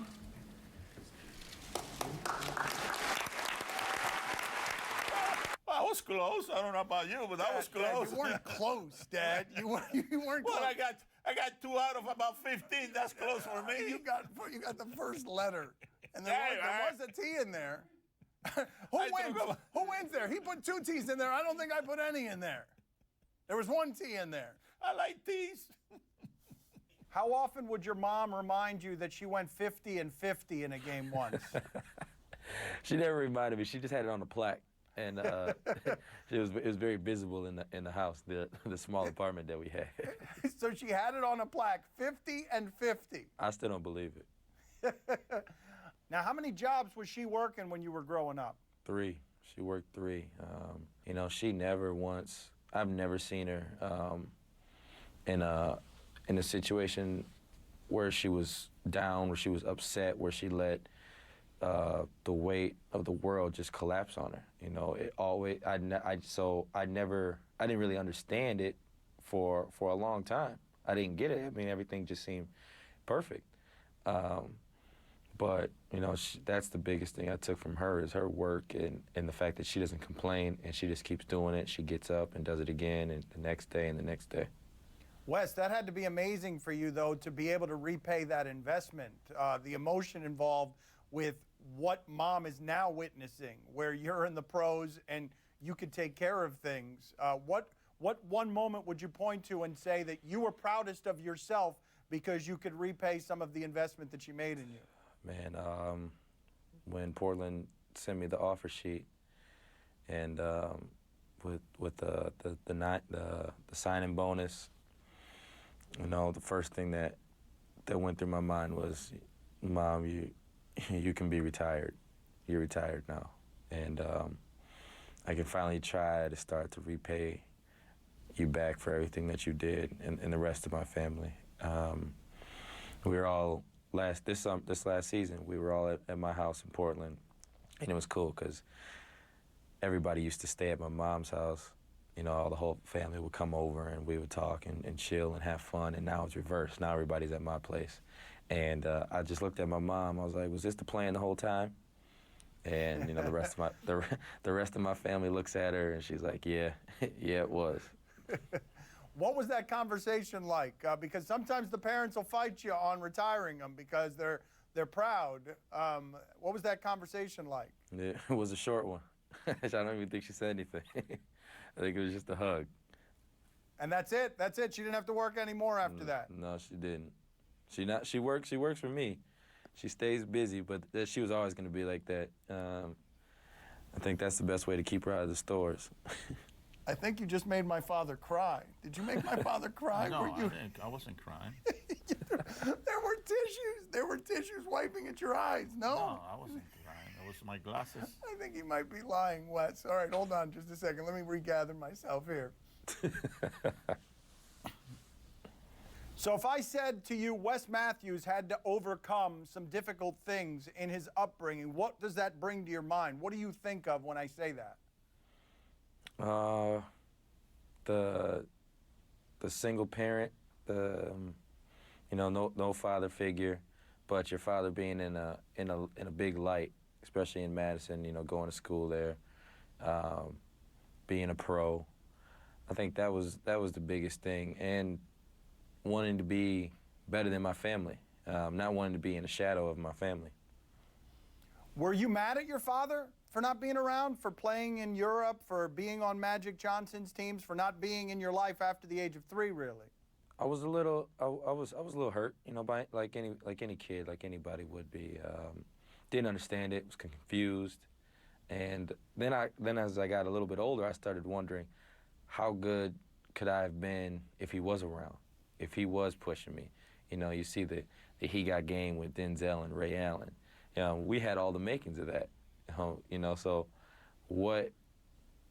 how good could I have been? Wes, thank you for joining us. We appreciate it. All right, no doubt. I appreciate you guys. Gracias. Played the game that is a rip-roaring adventure through the surreal. Do you question? It's just a bunch of questions. It's not that at all. Do you question whether this fan's quest for a foul ball was worth it? Is it ever? This is going to be resulting in national shame, right? Let's watch this. And there's a popper up the right side. Dunn chases it, but it's out of his reach. Oh, no. Oh, wow. What happened to the pants there? Those short. What happened there? Everything's too tight. That is just excellent. I mean, he's still celebrating it with one hand. I'm saying he should have gotten rid of the ball and used that hand to make sure that didn't happen. Oh, no. Oh. I suppose it could have been worse, right? Yeah, it could have been worse. Yeah, it could have been worse. Much worse. Yeah, it could have been much worse.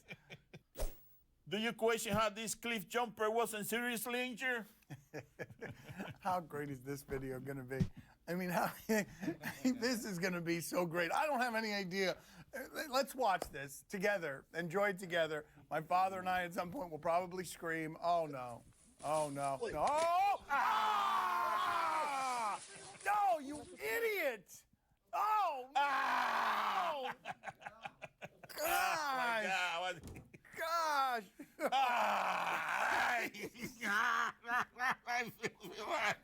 My knees, I heard just watching the video. I know. My toe, my toe. My whole body hurts too. My back. Oh. I'm a mess. Did you hear the sound that made? If I said to you, what's the sound that is made when bones hit rock from a decent height? Listen to the sound, because the sound makes this stronger. What is the other guy doing next to the other guy that fall? What is he doing? He's supposed to grab him. What he's doing is, of course, he's just looking. He's a looker. No, what he's doing is filming his shame. And thank you for that. Today on my son's TV show, he's not the one I want taking that three-point shot. I want him to get on his 2 feet and then I can punch him in the face. The rare throwing the ball straight into the larynx. Is that Jerry Jones' real hair?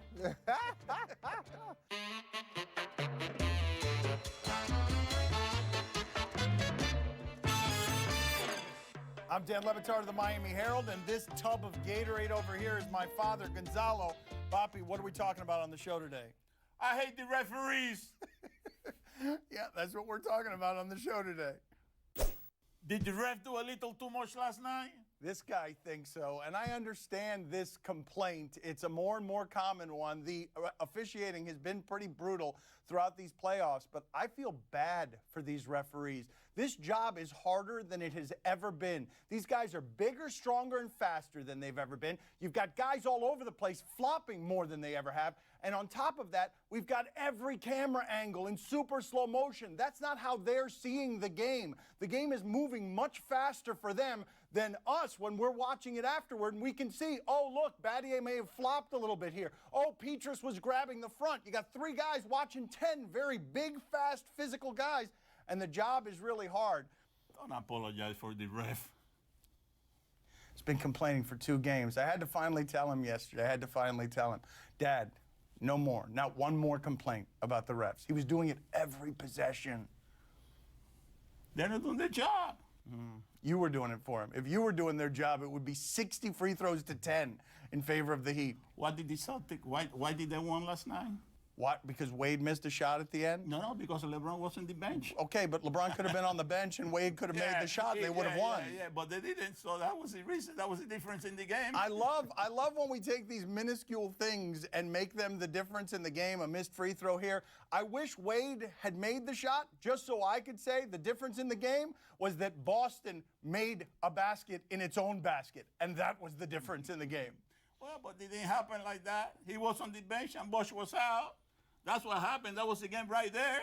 Are you saying the Heat didn't actually lose? No, they lost, and the record book says it lost. But the ref, they gave it to this Boston. That's what happened. Everybody saw it on TV, on national TV. And also, that's the lament of the loser. Well, that's okay. Did D-Wade Bosch that final possession? I think he did. I think that was a bad play. Even if he makes it, I think it's not a prudent mathematical play. He hasn't been a good jump shooter the entirety of the playoffs. His jump shot is broken. He's shooting at about 30% on jumpers. He's been a bad three-point shooter, one of the worst on the team the entire year. I like my chances better in a second overtime, even without LeBron, given that the first overtime was 4-2, I like my chances, the mathematical odds, better than I like him making that shot. It's not a good shot for him. I don't care that he was open, that he got open, that he could have won the game on it. That's a low percentage shot for him. Well, if the ref wouldn't have fouled LeBron out of the game, it would have been a different story, right? Maybe they have to take this shot, but that's what it is. What can I tell you, buddy? What can I tell you? My father, in the last 5 minutes of that game, was a joy to watch, all right? I'm watching it with my mother, my brother, my girlfriend, and my father. And 5 minutes left in the game, he's so disoriented, so sweaty, so afraid, he takes off his shirt. And that's bad enough, okay? Because now we've got sweaty, hairy guy in the middle of the living room, and my girlfriend's a little uncomfortable, but it gets worse than that, believe it or not. After Wade misses the shot, you're not going to believe this. Wade misses the shot, and my dad is so frenzied and disoriented that he wants to go outside. He takes his shorts off and goes and puts on pants. He does this in the middle of the living room. He is in front of my girlfriend in just his boxers. I don't know why he did that, but he was someplace else, and he was destroyed in his boxers. Huge, hairy, and in his boxers. What do you think of Rondo's halftime analysis of the Heat's defense? We'll see it in a second. I thought it was accurate. I thought it was the rare time where you actually get a nugget of good information going into halftime from the sidelines. What'd you think? Well, I thought that was a cheap shot. Yeah, I figured that's the way that he would go there. Let's listen here. What holes are you guys exploiting in this defense? Them complaining and crying to referees in transition. I was really surprised yesterday because my dad didn't like those comments, and my dad doesn't like Rondo in general, but he kept muttering under his breath, "That guy's good. That guy's good." He gave him the respect. That's as much as you're going to get from him, Rondo, and be happy with it. Does this Tiger Woods chip tempt you to think he might be back? Oh, we want him to be back, right? We want to hope it's so. Every time he does anything like this, not that he's ever done anything quite like this, we want to make it so. Let's look at this. This was crazy. How about Jack Nicklaus saying, given the circumstances here, it's the best golf shot he has ever seen, because so many things could have gone wrong on that shot, And that Tiger Woods is the one America wants to see now. We beat him up for a long time, but the sport is more relevant when he's doing things like that. I want it to be so. This doesn't make it so. How does this work with you? Because you always root for the underdog, always. But Always. it's Tiger Woods, Yeah. and he's kind of an underdog, but he's Tiger Woods. So is he an underdog? Are you rooting for him? Oh, yeah. If he's an underdog, I'm rooting for him. Why not? Right, and then when he becomes a favorite again, he'll root against him. That's right. I want him to get on his 2 feet and then I can punch him in the face. Was Johan Santana's no-hitter really a no-hitter? This is a question today. It'll be a question tomorrow, a week from now, maybe by the end of the year, but the more time that ends up passing. Watch this play here. Carlos Beltran hits what's ruled a foul ball that replay shows wasn't a foul ball. And the more distance that there is between that hitting the chalk and time going by and history coming, it will get forgotten. Well, Dion blew that one just like in the Heat game. I guess that runs in the family. Should the fan who joined the Santana celebration be applauded or arrested? How about both? Can I go both here? Let's look at this. Here you go. In the middle of this, you've got just some random guy in shorts. He's some random guy in shorts. He's in the middle of that. He's in the middle of the pack there. I mean, you got to give the guy credit. And there he's gone. And there's security grabbing him a little late. But he got his moment. I'm actually impressed by maroon security there. Usually those guys are bumbling, winded, wheezing, overweight, chasing the streaker. Those guys were surgical. That was like a Mission Impossible team. They went in there and got George, bald guy, out there. They got him out of there before there could be any damage to Santana. Well, but that was an easy pickup. I mean, they were looking for somebody wearing a pair of shorts and a bald guy with no hair. That's right. I mean, that takes no brains on it. That's true, actually. Get the guy with the jorts. Get the guy with the jorts. Right. So you're sniffing around for a short, you know. Yeah, it's not as surgical as I made it sound. Coming up next on my son's TV show, we talk to Demarcus Ware. My father asked him a good Jerry Jones question. Plus later, is it right to get penalized if someone throws a ball in your face? That's next. Face full of softball. My father has a question for you, Demarcus. Go ahead, Papi. Is that Jerry Jones' real hair? Is that Jerry Jones? Hey, you know what?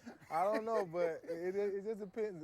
Money can do a lot of things. So, I mean, I don't know about that. You ask him. Yes or no, Demarcus? Pin him down, Papi. Yes or no? Is that his real hair? See or no? Yes or no? I say it is. I say it is. Demarcus, thank you for being on with us. We enjoyed that. All right, thank you. Gracias. Yes. Time to play the game that reeks of cigarettes and cheap perfume. See or no? What happened to this? I forgot. You forgot? No, you don't have to do it again. That's fine. Tonight on NBC, Game 3 of the Stanley Cup Finals, Devils and Kings. I should be interested in this. This is an unprecedented run through the playoffs. Not just because an 8 seed is doing it, though that is stunning enough. It's the way they're doing it. Haven't lost on the road, crushing everybody. This is a foregone conclusion. I don't want to watch this because the Kings are going to win and the Devils are going to lose. Papi, you want to give the Devils a pep talk? They need a pep talk. See. Listen, Devils don't give up yet. No, you got them where you want them. They're playing at home, you know, on the road. They cannot lose at home. You got a chance. Keep shooting. Go for the collarbone of this guy. Jonathan Quick, you know, he might miss a couple of shots. Go for the collarbone of Jonathan Quick. That's right. Well, that seems like good advice, yeah. If the puck doesn't work, you use your stick. Yeah. And if that doesn't work? If that doesn't work, I don't know. In the parking lot That's right. with a In bat. the parking lot afterwards. Yeah. What? Tonight on TNT, Thunder Spurs Game 5. Oh, this has been fun.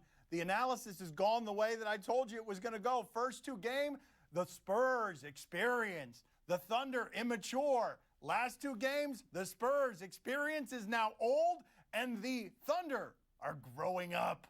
Yeah, no, they're not. They were just at home, and Ibaka hit all his shots. That's not going to happen again. The game plan is let Perkins and Ibaka shoot all they want. I bet you they don't do that again tonight. I bet you they don't come close to doing that again. Papi, are you intrigued? See, I'm very intrigued.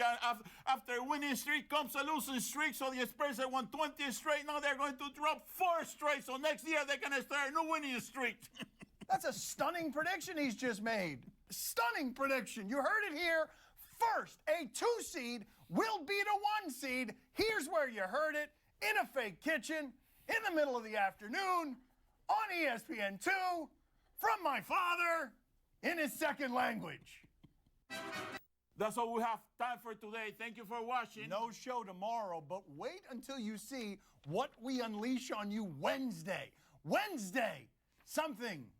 A lot of toe sucking. Gracias. Papi, what do you think toes taste like? Oh, I know. They taste better with peanut butter and jelly. Oh. Today on my son's TV show, what happened to this? He's going to make the most for doing nothing. Dwight Howard, loyalty. Hey, how about a threesome? How about a senior sandwich?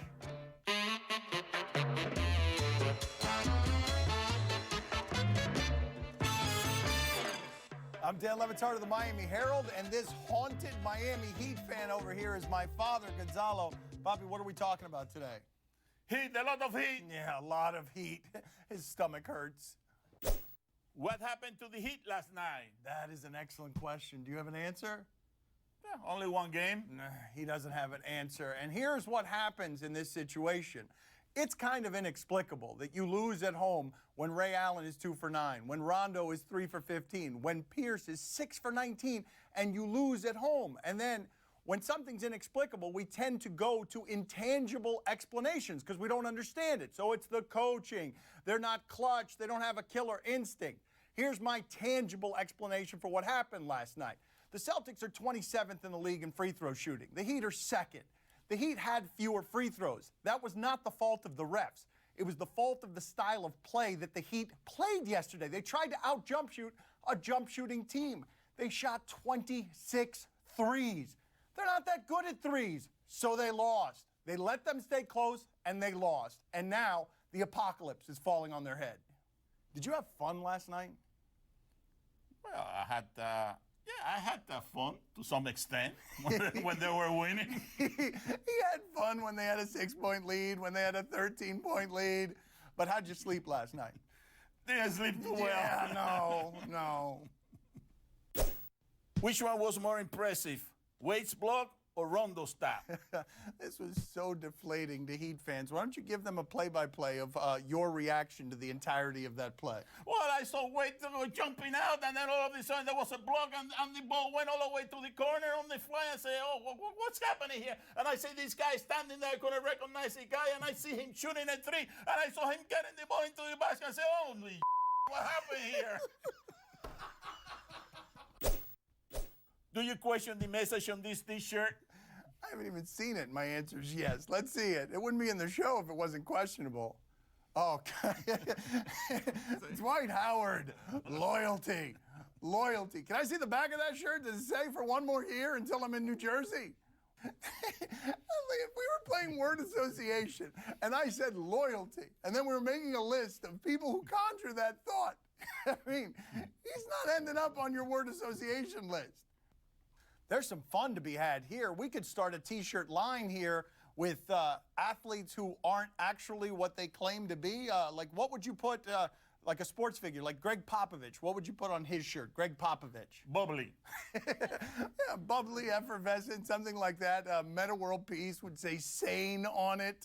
What about LeBron? What do you put on LeBron's shirt? Clutch.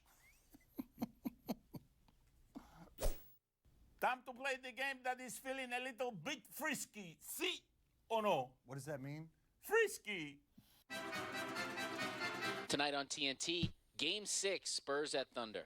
Oh, this one's fun. That's an exciting team. They appear to be growing up. Are you grown up, Thunder? It's been 14 years since anyone not named the Lakers, the Spurs, or the Mavs has represented the Western Conference in the finals. Can you close out this worthy opponent? Are you fully mature? This one's going to be interesting. Papi, are you intrigued? See, I'm very intrigued. I'm very intrigued. This is going to be a 4-game losing streak for the Spurs, so it's going to be history in the making. History in the making. You better don't show up to play the game and stay in the locker room because you're not going to win tonight. He said this earlier. He said it before. He called the Oklahoma City upset of the Spurs in San Antonio. And everybody laughed at me. Everyone did laugh at him. But he also said, incidentally, Heat in 4. Well, I was off. He's going to be Heat in 7, so that's okay. I'm off. He was off a little bit on that one. Tonight on NBC Sports Network, Game 4 of the Stanley Cup Finals, Devils at Kings. NBC Sports Network. It's not on NBC anymore. There is a show on NBC about Betty White and sexy septuagenarians has bumped the finals, has bumped basically the most amazing run that we have seen in hockey. And maybe you can make the argument that since the Kings haven't trailed in this series, since they've been up 3-0 in every series, since they're an 8 seed, you can make the argument that this is the best run and most surprising run through a postseason ever, any sport. And no one's watching it.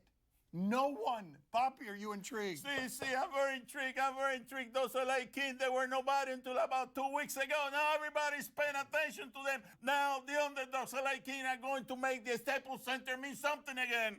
Name a king. Well, I don't remember any names of the king. Louis the Fourth. Louis the Fifth. On NBC tonight, Betty White's off their rockers. Yeah, see, that's what I'm talking about. I'm not going to be watching the most amazing run through postseason history. I want to see sexy septuagenarians. And you do too. They pull pranks on the shocked younger generation. Like they'll go up to a young person, some old people will, and they'll say, hey, how about a threesome? How about a senior sandwich? Yeah? No. See? No. No. I'm very intrigued. No. I know what they mean. I know what they mean. No. They mean ham, cheese, and pork. I know that. That's my favorite combination. That's the threesome he was talking about, not the threesome we were talking about. That's all the time we have for today. Thank you for watching. Back tomorrow at the normal time. My father won't be my father tomorrow. He will be a puddle of sweat next to me before the Heat game. Thank you for watching. Gracias. You're an older man. Betty White. Sexy? Betty White? Funny. Laughter. The way to a man's heart. No? Yeah. I don't know. Yeah. I'm asking you. You're the old man here. She looks kind of a little bit over the hill, no? Yeah, a little bit. Not too much over the hill. All right. My father likes some, late 60s, early 70s. Previously on my son's TV show. See, I'm very intrigued. After a winning streak comes a losing streak, so the Spurs have won 20 straight. Now they're going to drop 4 straight, so next year they're going to start a new winning streak.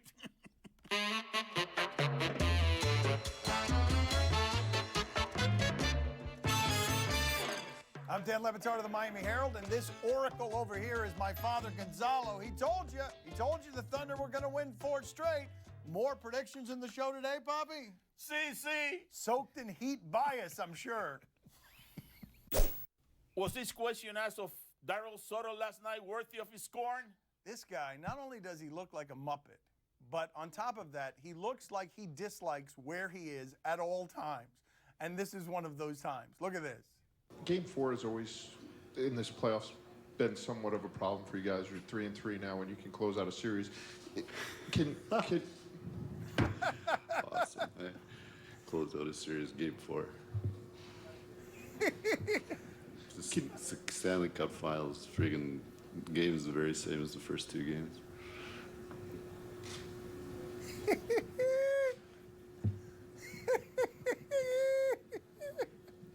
That's good.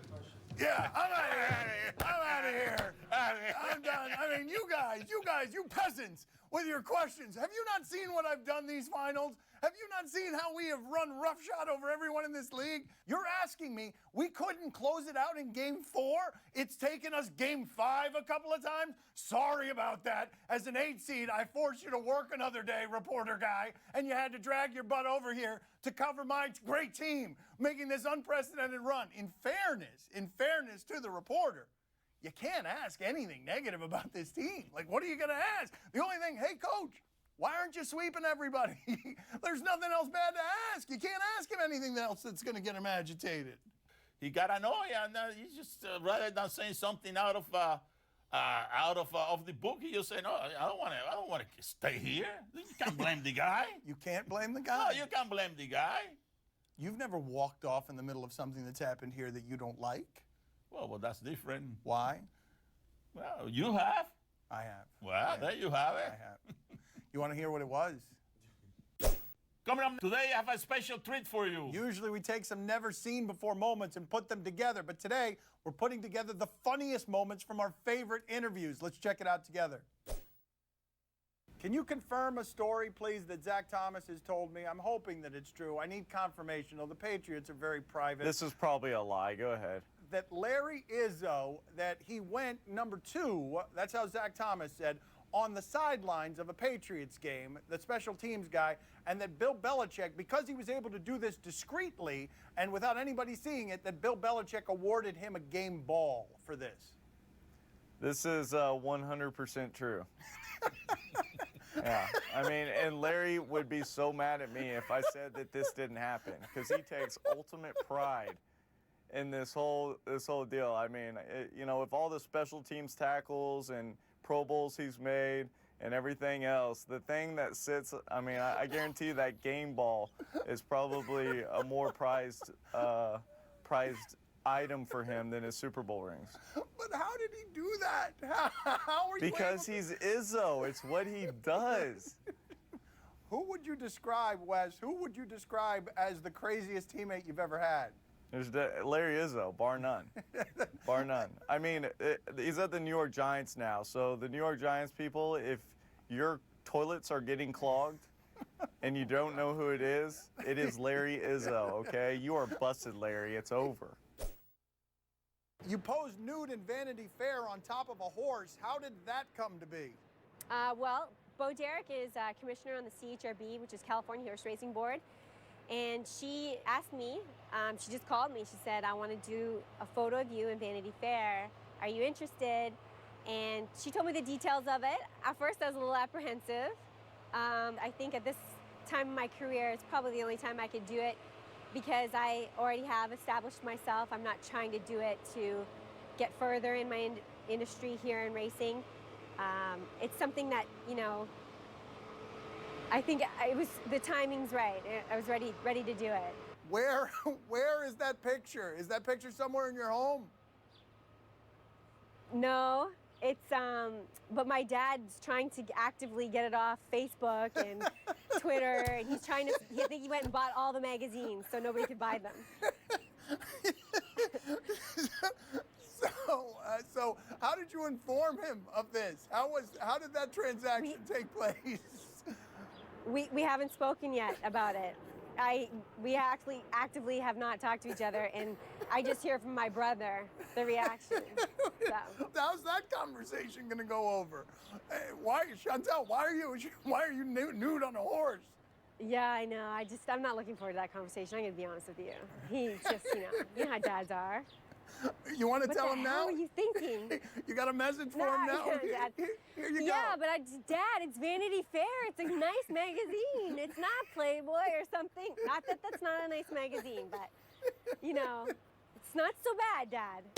And to be honest, I did have underwear on the horse, but they airbrushed it out after, so nobody saw anything. His daughter was nude on a horse. I love you, Dad. So what is a behavior that Chris Spielman would look at and say, okay, that was a little kooky. That thing that I did, that was a little kooky. I threw up on the football so my defensive lineman can get a break because it was hot and somebody was going no huddle. And so I stuck my finger down my throat, threw up on the ball so they'd have to change the ball. That's a little kooky, wouldn't you say? Would that classify as kooky?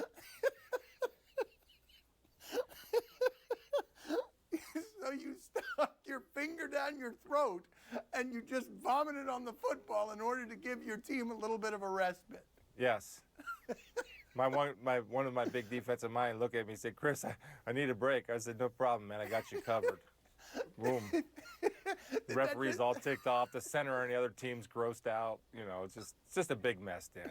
It's a big hot mess. Did that just come to you, or did you game plan that? Did you say if I ever find myself in a situation where I need to stop for my defense, I'm going to throw up on the football? I think I've probably had that in the back of my mind somewhere. That's probably been talked about because I had a lot of Gatorade coming out before that series, so you know I was ready. My father has one final question for you. This is a tough one now. I want you to hang in there tough. Tell me about your first kiss. He asked all the guests to disarm them. He disarmed me, all right. You weren't ready for that. I remember it was a girl named Darlene. One of those blue lights in the basement when the lights are dim, when your parents go upstairs, and the moment the parents come back downstairs, all lights go on. I was in high school. Her name was Darlene. It's a good thing I don't remember her last name. I shouldn't be saying it anyway. It was a long time ago. That's right. I've never seen him flustered. I've never seen him even slightly. Well, must have been a good one because you still remember. Pretty good. It's about half a century. Pretty good. Good question. He's lying. It didn't miss you. It's been on a beach drunk all week. Do you question whether this kid's hatred of the Heat is rational? None of the hatred of the Heat is rational. It's all emotional, but this has got to be pretty good, right? Let's watch this.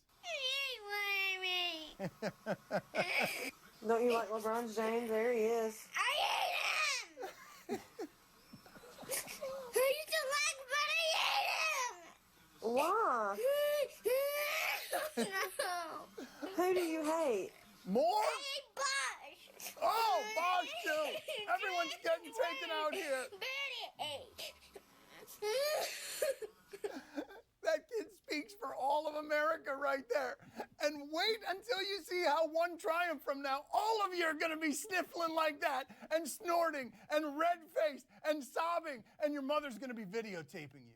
Outside of Miami, they get brainwashed. They get to hate the kid. The Heat since they are kids. You know, that's not fair.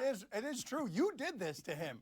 That's right. You did that to him. He didn't come out of the womb that way. That's right. You did this to him. Environment did this to him. Your parents, the media, Skip Bayless. Not fair. Do you question whether it's still fun to use "that's a clown question, bro" after Senator Harry Reid used it? Wow, it's over. The "that's a clown question, bro" era is over. It's a universal rule. Once you make it into Congress, no longer cool. I don't want to answer that question. That's a clown question, bro. Yeah, that's over. Let's mark it. That was the eulogy for it right there. That right there was the moment "that's a clown question, bro" died. You lived a good life. It was fun while it lasted. Yeah, but people laugh. Because he's a senator. Huh? Because he's a senator, not because it was funny. Do you question if this cat lost one of its life here? Oh, animal videos. They tickle me with animal videos around here. They delight me. Let me watch. Just knocked me sister. Oh, no. Ah! Ah! That's the Barry Sanders of cats. That was amazing. It ran, oh my goodness. Whoa! It's the amount of panic in that animal. I mean, it thought it had gotten through the tough part. And you're feeling pretty good about yourself as a cat. Yeah, I'm pretty good. Oh! I have a good story involving hitting an animal with my car. I was going 100 miles an hour in a convertible, and a bird just comes in and hits my grill. It hits the grill, and as I see it coming, and I'm just like, ah! And then I put my head back up, and all I see behind me is the bird carcass with no feathers. And feathers are just everywhere in my car, but right behind me is just falling out of the sky, a bird carcass. I'm laughing about it now. It was so not funny when it happened. So not funny. But the bird was fine, right? Yeah, the bird was fine. Time to play the game that goes to Disney World in a wheelchair just to get to the front of the line. See or no? It's true. It's true. Tonight in Cleveland, Reds at Indians. Oh, you got the first place Indians, and you've got Joey Votto, very quietly better at hitting a baseball than anyone in the sport. Better than Josh Hamilton, Pujols, Cabrera, any of them. He's hitting 500 in his last 20-plus games. Are you interested, The Battle Jalen? of Ohio, this is must-see TV. I'm absolutely interested. For someone that can't hit a hard ball, so I choose to play softball, of course I'm interested in watching. Papi, are you intrigued? See. I gotta see that guy, Joey, because I cannot believe that anybody can hit 500 over 23 or 25 games. That's unbelievable. 42 for his last 84. 42 for 84. I can't believe that. I gotta see it with my own eyes. Jalen, do you feel as uncomfortable as I do with us on top of each other? Not at all. I'm like bruh man from Martin, and I'm glad you invited me to your house. On NBA TV tonight, the documentary The Dream Team.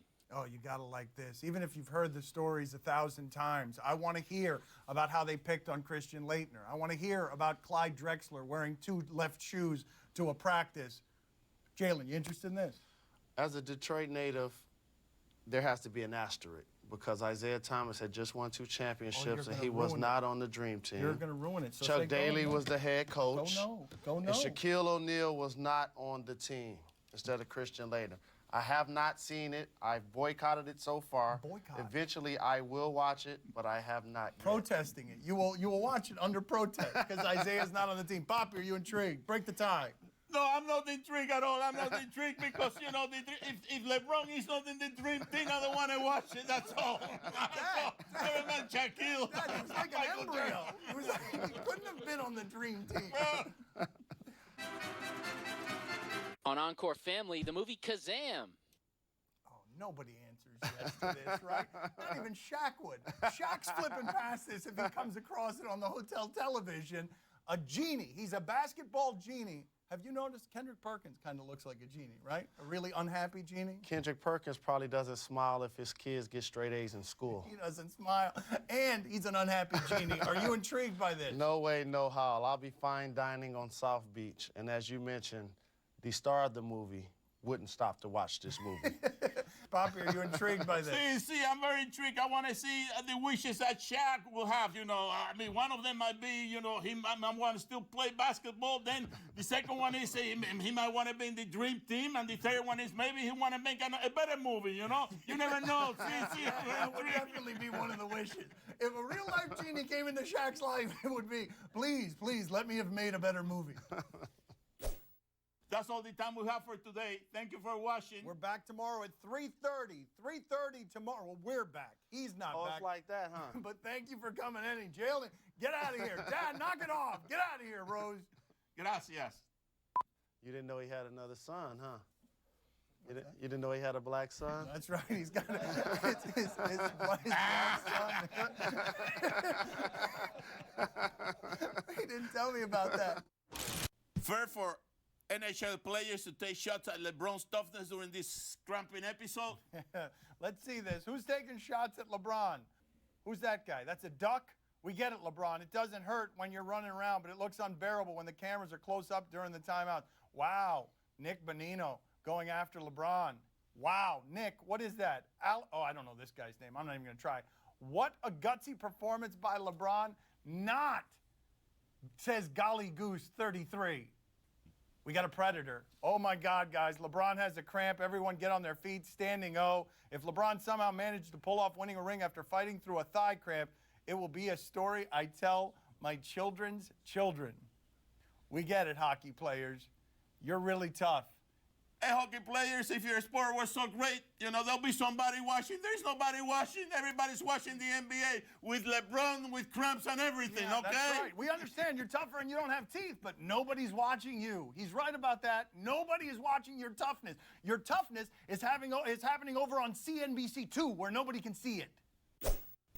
Did this sport journalist shame his profession and his family?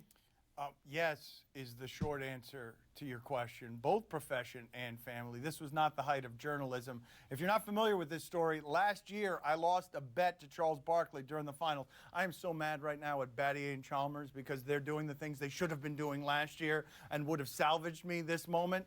I mean, I'm furious with the entire Heat organization. So the bet was Loser has to wear a Speedo. He took Dallas. I took Miami. And I tried to place a lot of distractions here. There's a confetti cannon. There are bubbles. You see the women in bikinis. And this is me paying off the bet. That's Barkley in the background. Oh, dear God. There it is. Oh, yeah, that's the proper reaction from Barkley. Wince, as if there were a nuclear explosion right there in my nether region. No, I'm not sucking it in. That's my stomach. There was no sucking it in. I should have sucked it in. That didn't look as bad as you thought. I mean, I know it looks bad. I know it looks bad. Nobody can look good in one of those things. In fact, they should be banned. Those things should be illegal anywhere in the United States. But it didn't look as bad as you thought it was going to look, right? Oh, there's no shame on that. I'll show you. No, Papi. See, here, see, he is comfortable with his nudity. Papi, por favor. See, he'll do it. Don't make him do it. Guys, knock it off. Coming up. Papi, we've got another guest in the kitchen today. Who is it? The great Houdini, Bill Simmons. Oh, my father's been ripping him for a long time. I'll give you the floor with the first question. Have at it, old man. If the Heat win the title, are you going to cry? I've already cried inside. Game 6 is when you cried against the Celtics, right? I cried inside, outside, everywhere. Yeah. Look at, don't be this happy. You might lose tonight. Yeah, well, that's what happens if you lose tonight? Are you going to cry? I will cry, yeah. But they're not going to lose tonight. He doesn't believe they're going to lose. He's got his chest puffed out. Oh, he's yeah. walking around He's the obnoxious. kitchen. Yeah, he's ready to go. Anybody's arguing who's better Not now. anymore. Do you expect us to forget all the bad things that you said about LeBron now? I stand by them. I listen to you. I've been justified. I say, are you Bill Simmons or a clone? I say, no, you're a clone. An imposter. Last year, he was sitting on the sidelines chewing his fingernails during the biggest moments of the finals. That guy's gone. Yeah, we are not perfect, just human. That's true. Well, maybe I'm human. Maybe I've made mistakes. I got a real tough question for you. I want you to hang in there tough now. Okay. Because it's going to be difficult Ask for you. The question. Ask the question. Stop with your build-up. Just ask your question. It's dramatic. Tell me about your first kiss. My first kiss. Come on.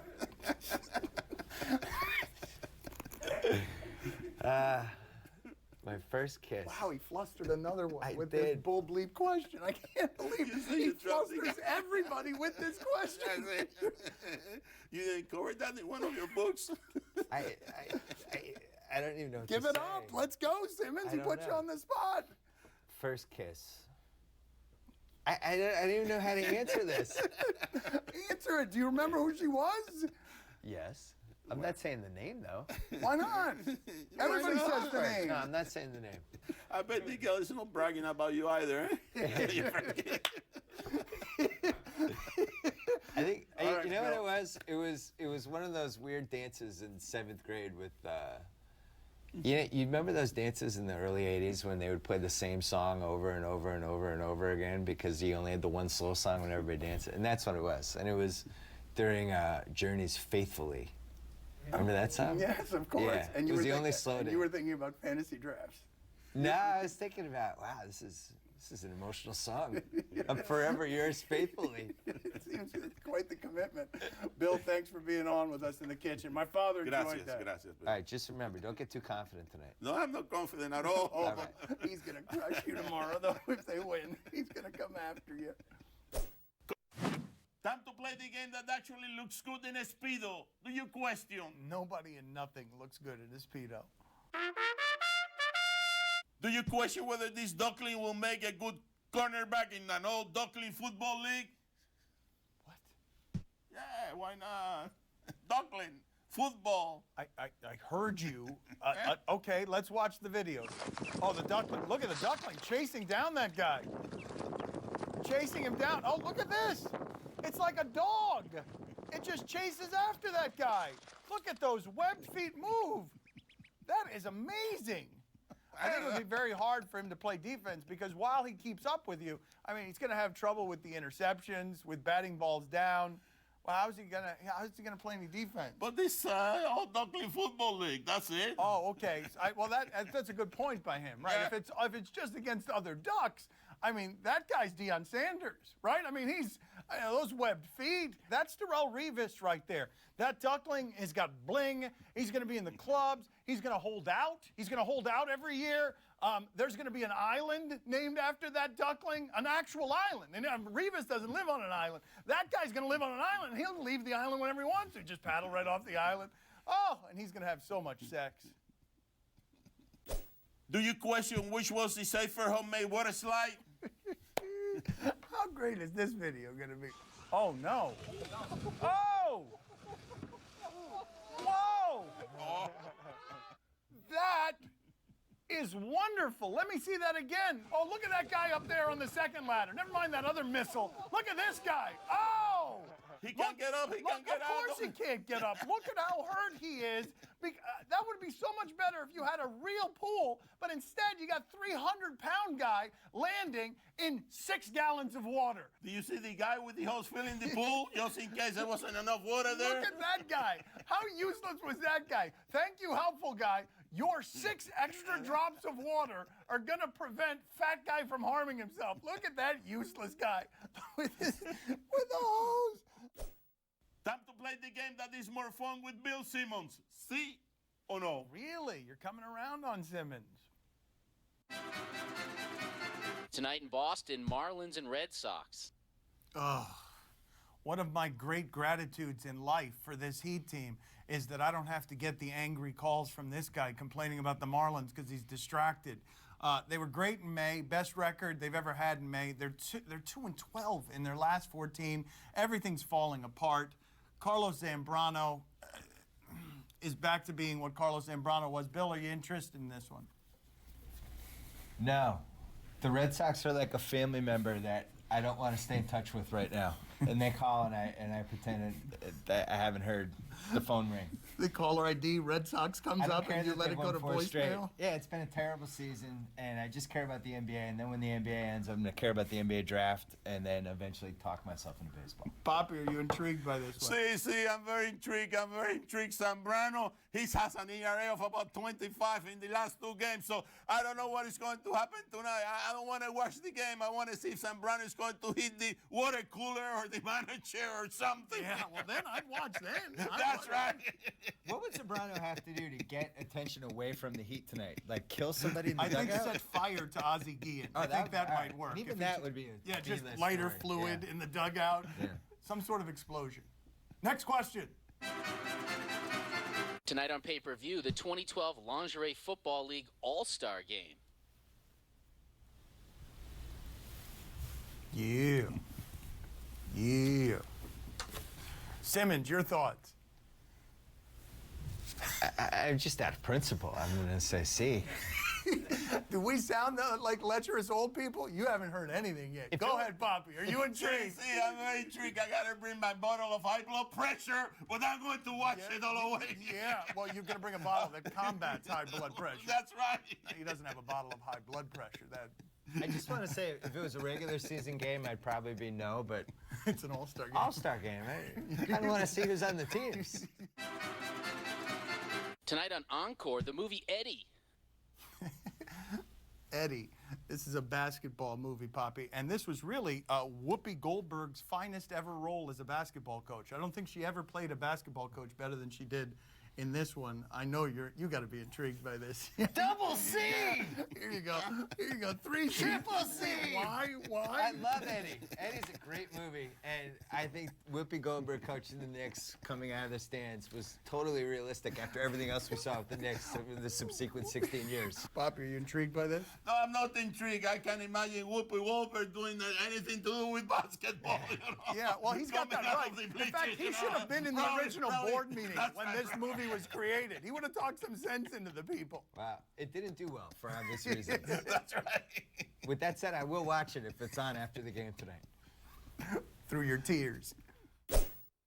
That's all the time we have for today. Thank you for watching. On again at 3:30 tomorrow. Bill, thank you for joining us.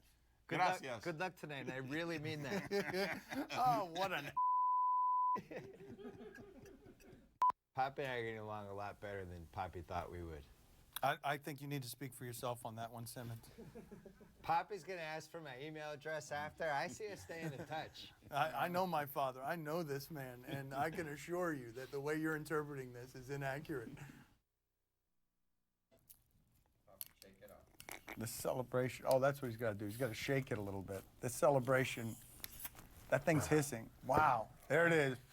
There it is.